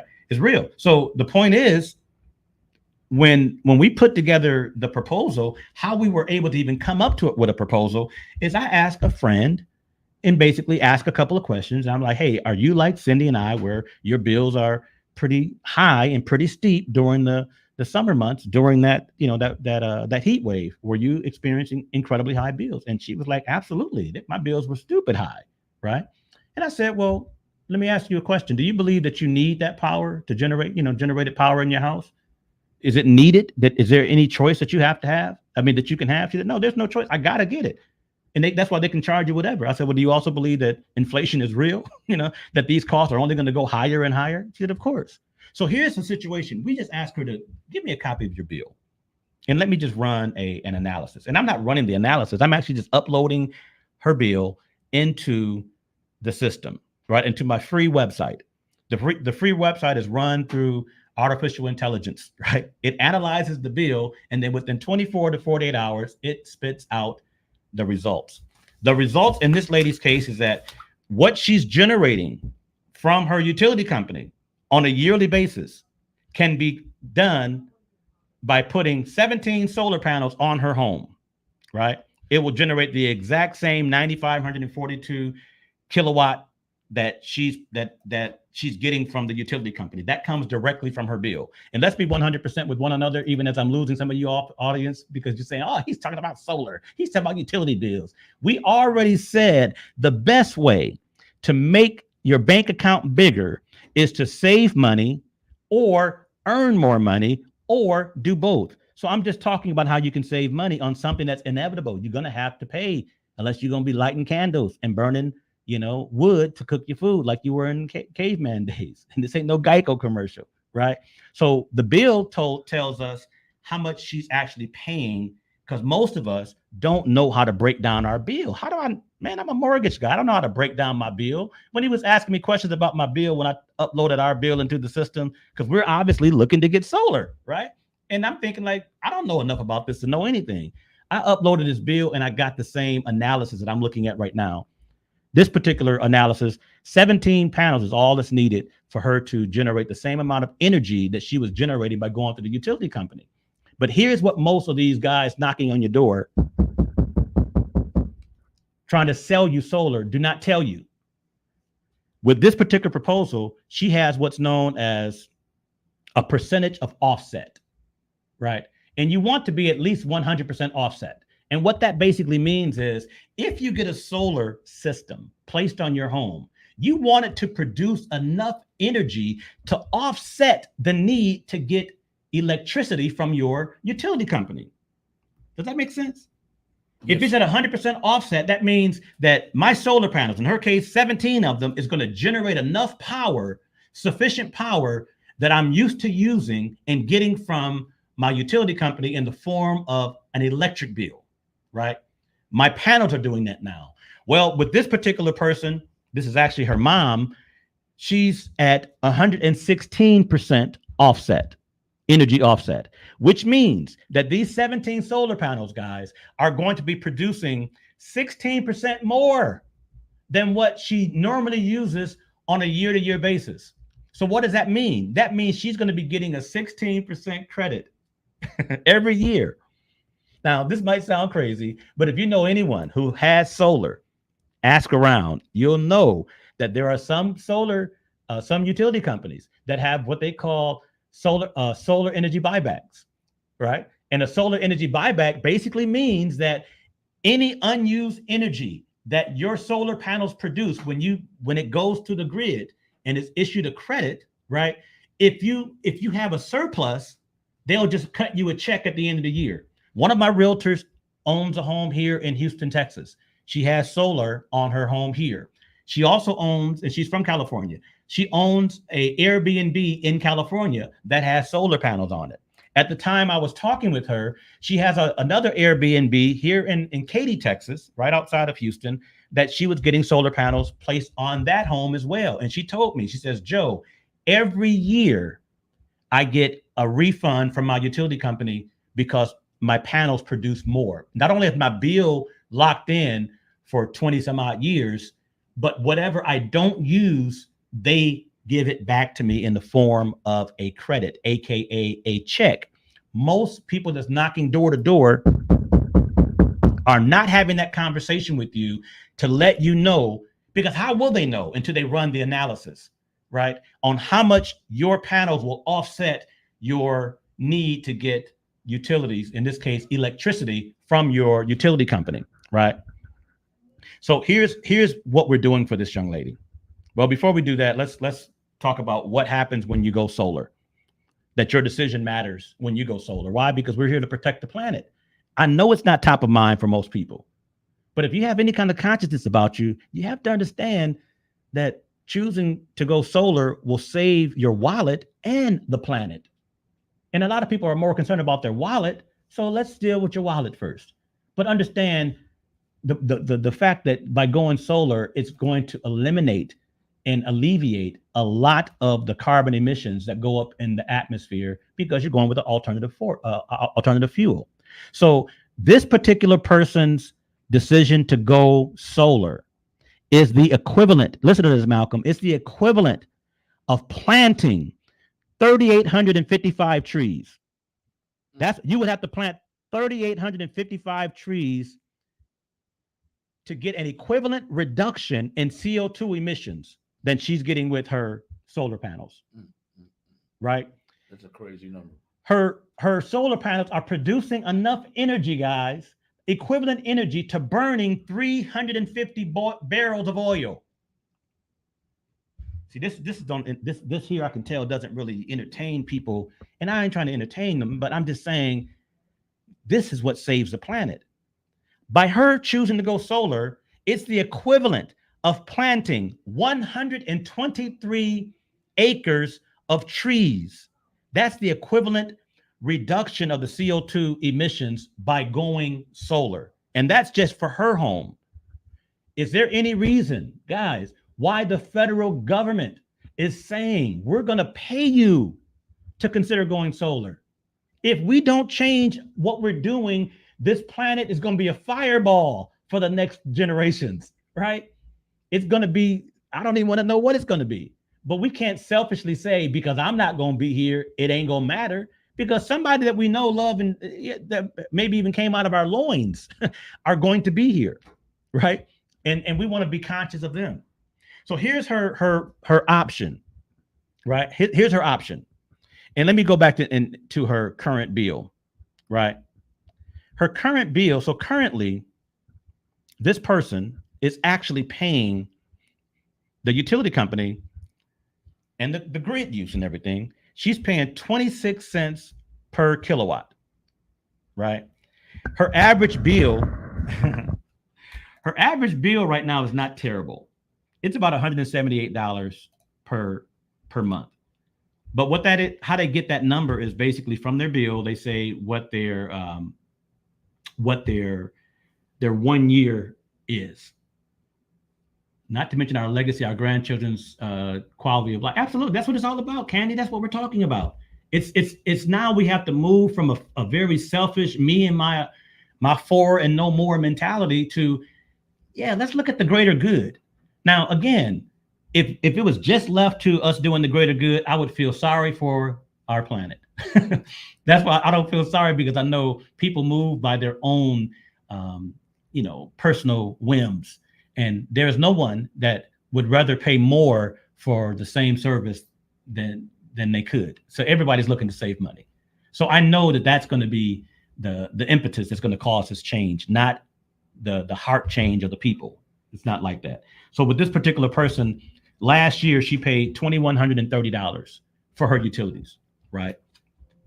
Over the next 25 years, and this number might strike you, if she chooses to do nothing and stay with the regular scheduled program of getting her utilities from her utility company, and they have a thing on her bill called escalation. The escalation is really speaking to the inflation, because again, everything costs more tomorrow than it costs today, and costs more today than it cost yesterday, figuratively speaking, right? So with a rate of escalation of 4.5%, I have been told and shown that number is very, very low.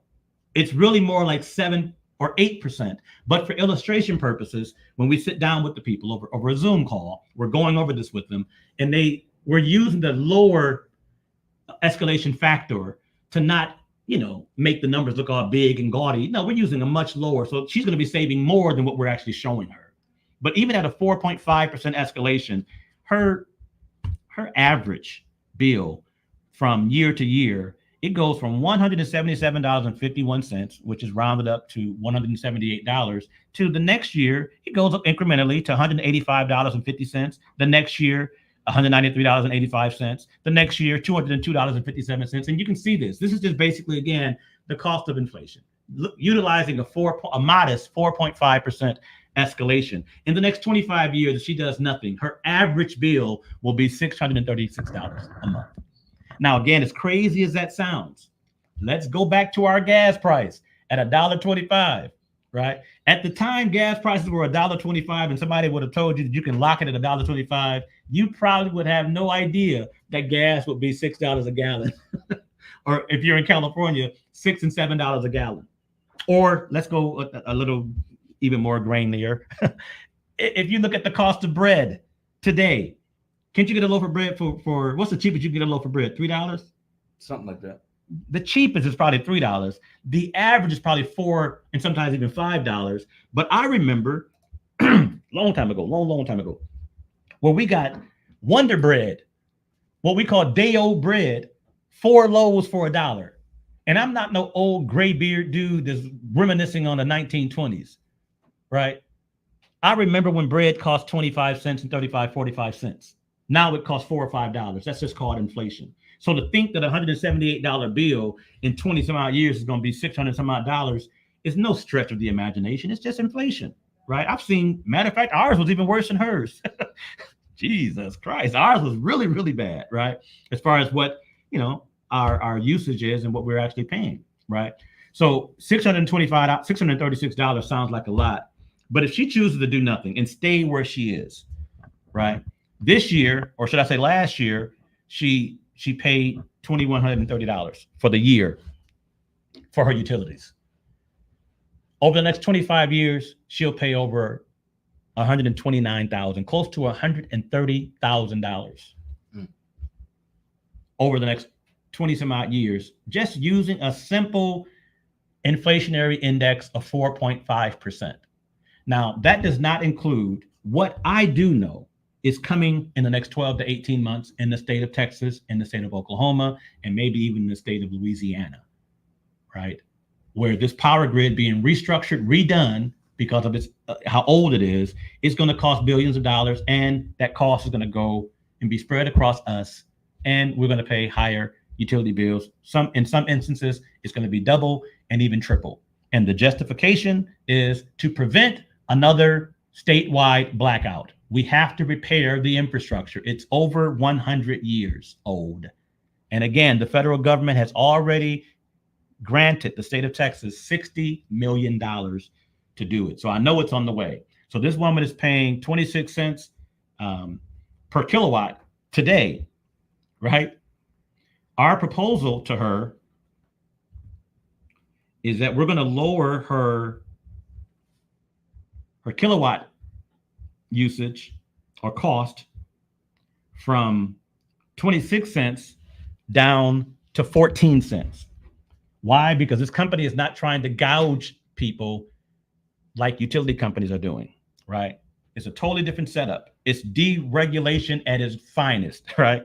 They're offering a much cheaper cost per kilowatt hour, right? Which in turn is going to lower her bill altogether. But as opposed to paying an average of $177.51, her new bill would be $141.03. But guys, it's locked in place for the next 25 years. I wish the hand clap came up right there. So the grid use, and here's what it is. People have been getting the misinformation, have been given misinformation that when you have solar and solar panels, there is no need to tie into the grid. There is no need to utilize a utility company. So you're not going to receive but one bill. That's from the solar company. And that's just not the fact. So I don't like people misrepresenting the facts to make a sale. That's what I call misinformation. The big cousin of information, right, is misinformation. And if people want to know how misinformation affects them, well, like my buddy who was told that if the grid went out again, you wouldn't have to worry about losing power because you got solar panels. That's misinformation. If he had not been told that, if he had been told the truth, the question is, and I asked him, hey man, if you know now, if you knew then what you know now, would you have done it? He said, absolutely not. And it's not that he's against solar panels. He's against the person that told him things that were just not true. Solar is the future, guys. It's just what it is. The state of Texas is going to follow suit. The state of California has already done it. I understand the state of Florida is next on the list. But there's a lot of things that we don't know that's happening behind the closed doors, that's happening in political arenas that we don't care nothing about. But the fact of the matter is some of these things do affect us, right?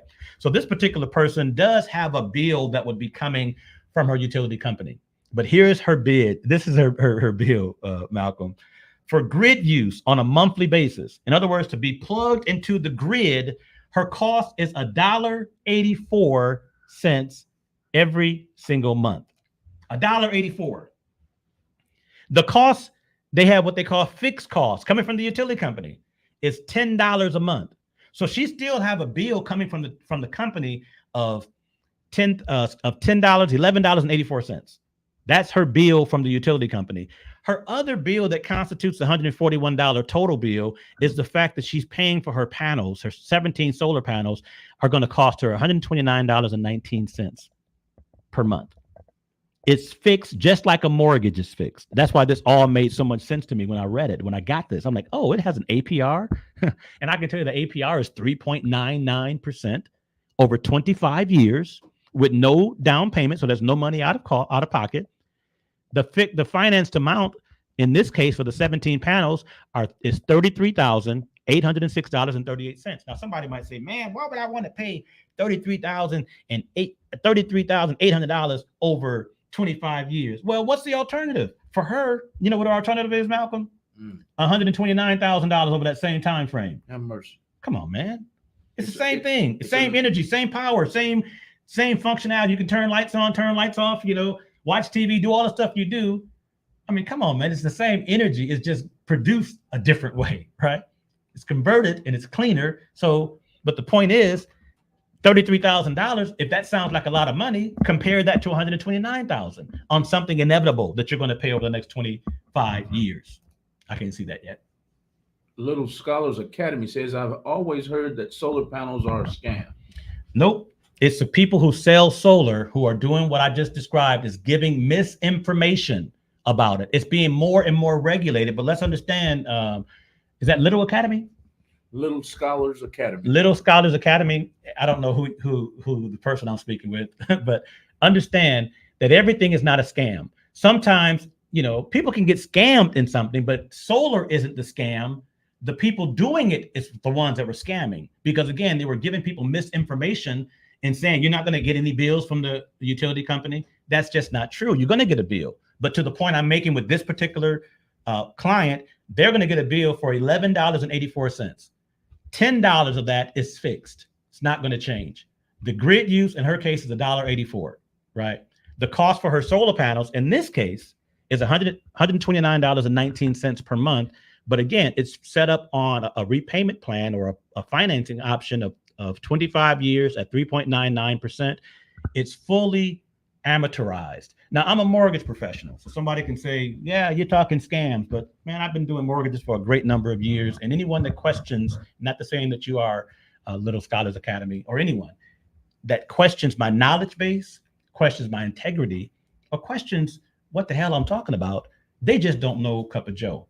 I'm doing this for y'all, not for me. I'm already in the capsule that's going to take me and my wife in 2024 to places financially that most people only wish they could go to, right? So I'm already in the capsule.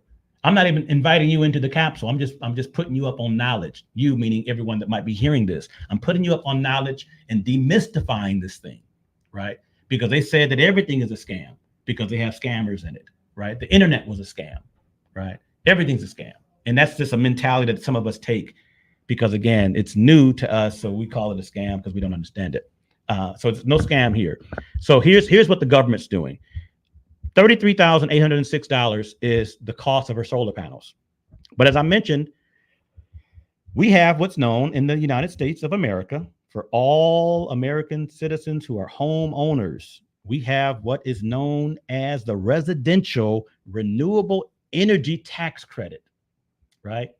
That tax credit is 30%, not of your household income, of your solar panels. So in this person's case, the total cost of her solar panels is $33,806.38.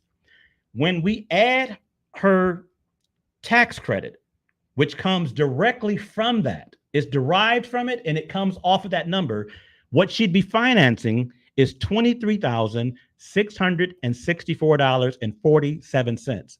That's the alternative to paying over the next 25 years, $129,000. So in actuality, we're saving this person over the next 25 years, over the life of this, $84,412. That's her cash savings. Listen, I feel like saying what I really want to say, but I'm not going to say it because I am a Christian man and I am on live radio and I don't want to say, but scam the hell out of me. I mean, for to save me $84,000, scam the hell out of me, because people think a scam is something that they've never heard of. I'm not talking again about the person that just brought that up, because I've heard it too. You know, I've talked to people over the past 30 days that's the negative side of it. But it's not that solar is a scam or the panels don't work. No. It's the people who are knocking on your door, telling you they got the golden goose that's going to lay a golden egg for you. You ain't got to pay no more utility bills. And that part is not true. It's about saving money. It's not about building a lie and now having people get disappointed because it just doesn't work the way they thought it was going to work, right? Now, here's what I found, Malcolm, that really excited me. Why? Because this person, if they chose to, could accept an option. They have multiple options. They don't have to pay the $129.19 a month for their solar panels, right? They don't have to. They have multiple options. Here's an option that I didn't even know was even there. The federal government is giving them, and let me give you the figure so I'll have it in the atmosphere. They're giving her, through the Residential Renewable Energy Tax Credit, $10,141.92, which could be used to lower her financed amount or to take a vacation, to go get a new wardrobe or whatever. The government, the federal government, is literally giving out money for homeowners, not everybody, just homeowners, to go solar. It protects the environment. It's less harsh and weight on that grid that's being repaired, right? And this is all nationwide, so it's not like just the Texas grid, right? And there's some states, guys, that are not only giving the states that you're located in, you're not only able to get the federal tax credit. There's places like South Carolina that's giving a state credit as well, set up the exact same way. So, guys, it just makes sense, is what I'm saying. So imagine again, back to my point, if you had the ability to lock your gas prices in for 25 years, right, at $1.25 a gallon, who in their right mind wouldn't do that? Now, of course, if it is a scam, then it's a scam, but we're not talking scams. Matter of fact, scams is not for millionaires. Millionaires don't speak in the terms of scams. I mean, I'm being 100 with you, because that just clouds our emotional eye, so we can't see something for what it really is. I'm not saying everything is golden and wonderful, but I'm also saying that everything is not a freaking scam. And that's part of our issue in our community. We think everything that we never heard of has got to be something illegitimate or nefarious going on. But other people, our counterparts, are taking advantage of this left and right.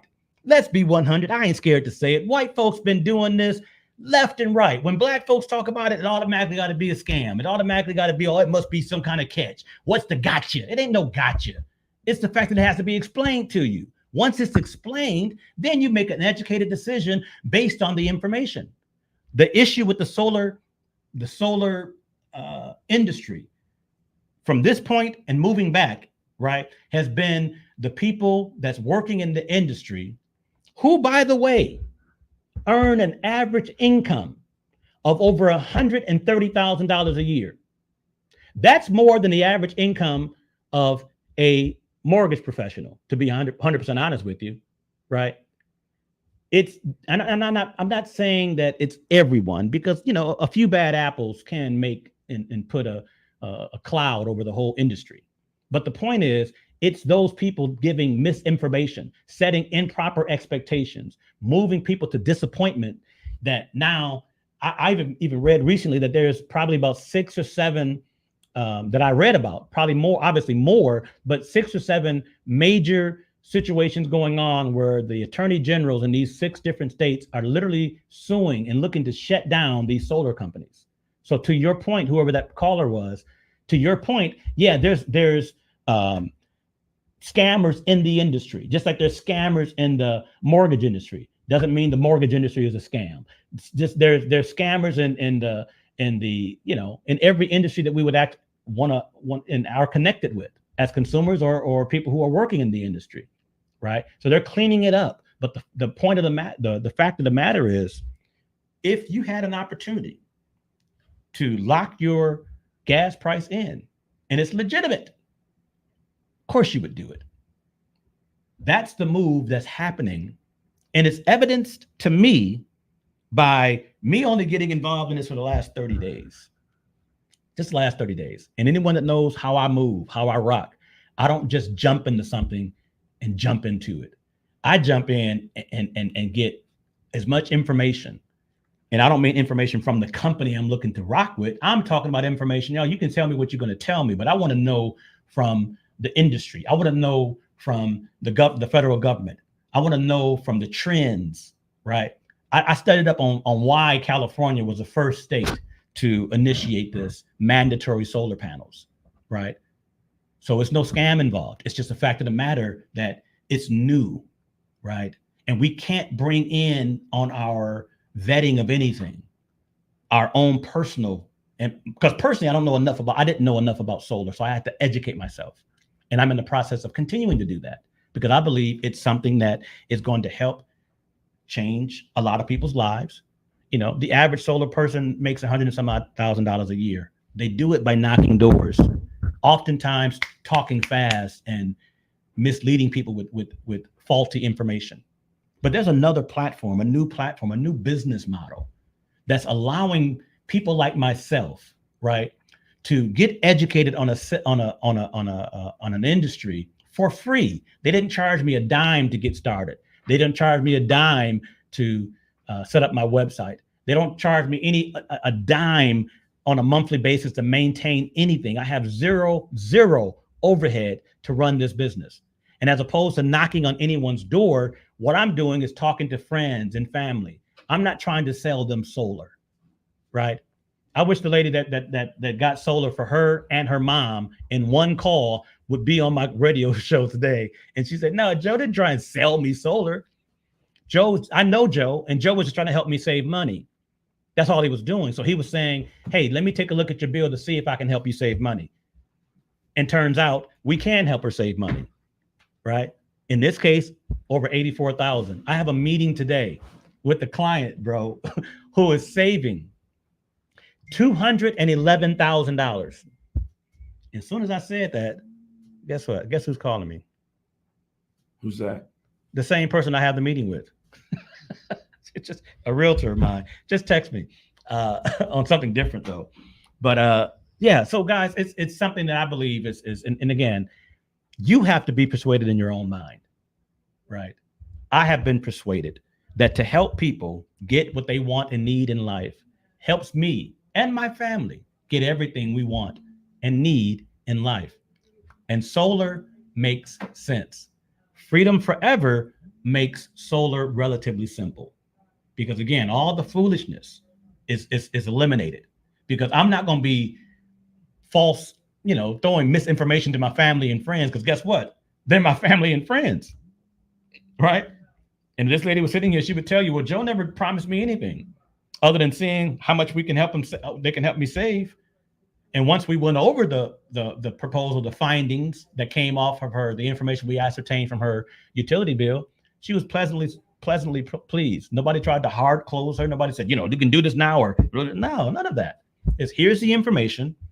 Because think about it. How much hard closes do I need to have somebody, give me gas prices for $1.25 for the next 25 years? Of course, if I know it's legitimate and it's real, then of course it's a no-brainer. It's the same way with this. So, and to move into this industry now with the knowledge base and the connections that I, as a mortgage person, have, opens me up to say, dang, if I got these kind of connections, because the connections is just homeowners. This is all about homeowners. The federal government wants us to do it so bad as homeowners, they're going to pay us. In this proposal, this lady has an option of getting a $10,000 check, right, given to her because she's decided to go solar. That's real talk. That ain't no BS. That's just 100% real talk. Okay. One client is getting a whole lot more because it's 30% of the cost of your solar panels. So that's how this thing is going down. And again, they're allowing people like myself who are, different professional backgrounds to be properly trained on how to do it. And they have free at your pace training and free websites, and you can run your business for free. And all we're doing is just collecting utility bills and letting the system, which again is run through artificial intelligence, which is AI technology, take the bill, analyze the bill. So it ain't like I'm taking my friend's bill or my cousin's bill and giving it to another person. And people are like, I don't want to give my bill out to nobody, as if the information on your bill I don't already know about. It ain't nothing private on that bill. Your name and your and your address. All I can do with your bill, if anything, is pay it for you, which I have no intentions on doing. So nobody's having a problem giving me their bill. It's a totally different approach than going to some stranger coming in your house, knocking at your door, who you don't know, and all they want to do is sell you something. All they want to do is make a commission. So they're not going to tell you about what a 100% offset, or if you only have 70% offset, and they're still trying to sell you the system, which means your system is going to cover 70% of your normal usage. The other 30% got to come from the utility company with gouging prices. Now that would make me mad if I was told that I only had one bill and I ended up getting two bills, and the bills I'm getting from the utility company is still higher. I would be upset as well. And that's where the scam comes in. Not the fact that it's the solar panels work and there's companies out there. And again, I'm speaking of a company that's the number one installer in the United States. There's over 10,000 solar companies, many of which are ma and pa operations. So with that being said, I've gone on well beyond my time. Malcolm be like, okay, that's $1.50 every minute. You've gone over, Cup of Joe. But I wanted to get this information out to you for edification purposes more than anything else, because again, this capsule that my wife and I are in, we can rock this thing with nobody. We choose to rock it with people that we know, like, and trust, can take this information and do with it, and not only help people save money, but in the process, do well by making money for themselves. And I'm not going to tell you that the average commission for solar sales is about $7,000 a solar system. It's just what it is. But the bottom line is they pass that cost on to us because they're saving the clients on the raw materials, being the number one company out there. And they also don't have advertisements. They're not paying millions upon millions of dollars advertising. They're just training up people like myself, and through word of mouth, basically bringing other people into the fold, and the people we bring into the fold don't have to pay a dime to get involved. There's no jumping through and flying through red hoops or anything. It's just basically you got to have a computer, some integrity, and a half a mind for business, and they'll teach you what you need to learn to do what we do and how we do it. And it's cleaning up the whole industry, and it's now we're finding ourselves in a major groove that's going to be going on until and beyond, but until at least 2035, where the federal government has already said their goal is to have 40 to 45% of the American homes running solar. Right now, it's only about 3 to 4%. So we're looking at a 40% increase over the next 10 years. That's, ladies and gentlemen, is what you call a marketing or business trend. It's going to happen anyway. So we got in the way. And if you want to get in the way, you're welcome to do so. My number is 832-714-1003. I am Cup of Joe, the Mortgage Pro, but I'm also learning to be Solar Joe because I understand it's important to homeowners to be able to save money. So that's what we're doing, guys. We appreciate you. We appreciate your time. I hope this information finds you doing well. And if you can do well and do good at the same time, you're ahead of the game. I'm Cup of Joe. I love you guys, and we'll talk with you on the next broadcast. God bless. Peace out. Thank y'all. Oh, before we get out of here, I got to give Cup of Joe a round of applause because that was a great show. Thank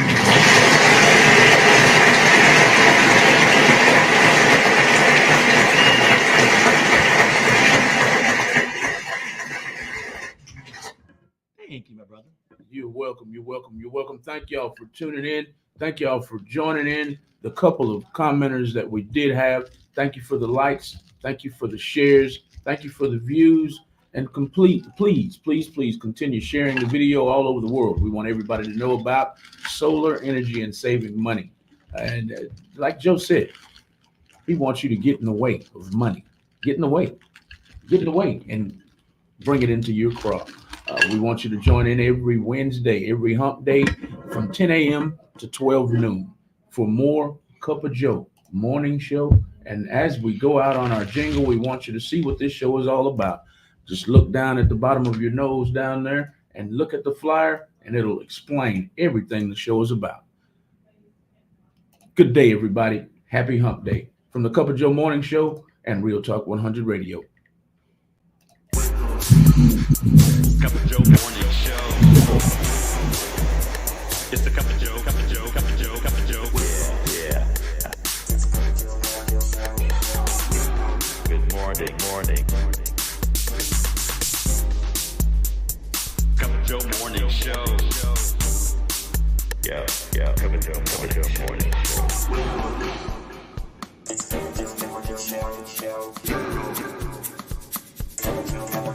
Good morning.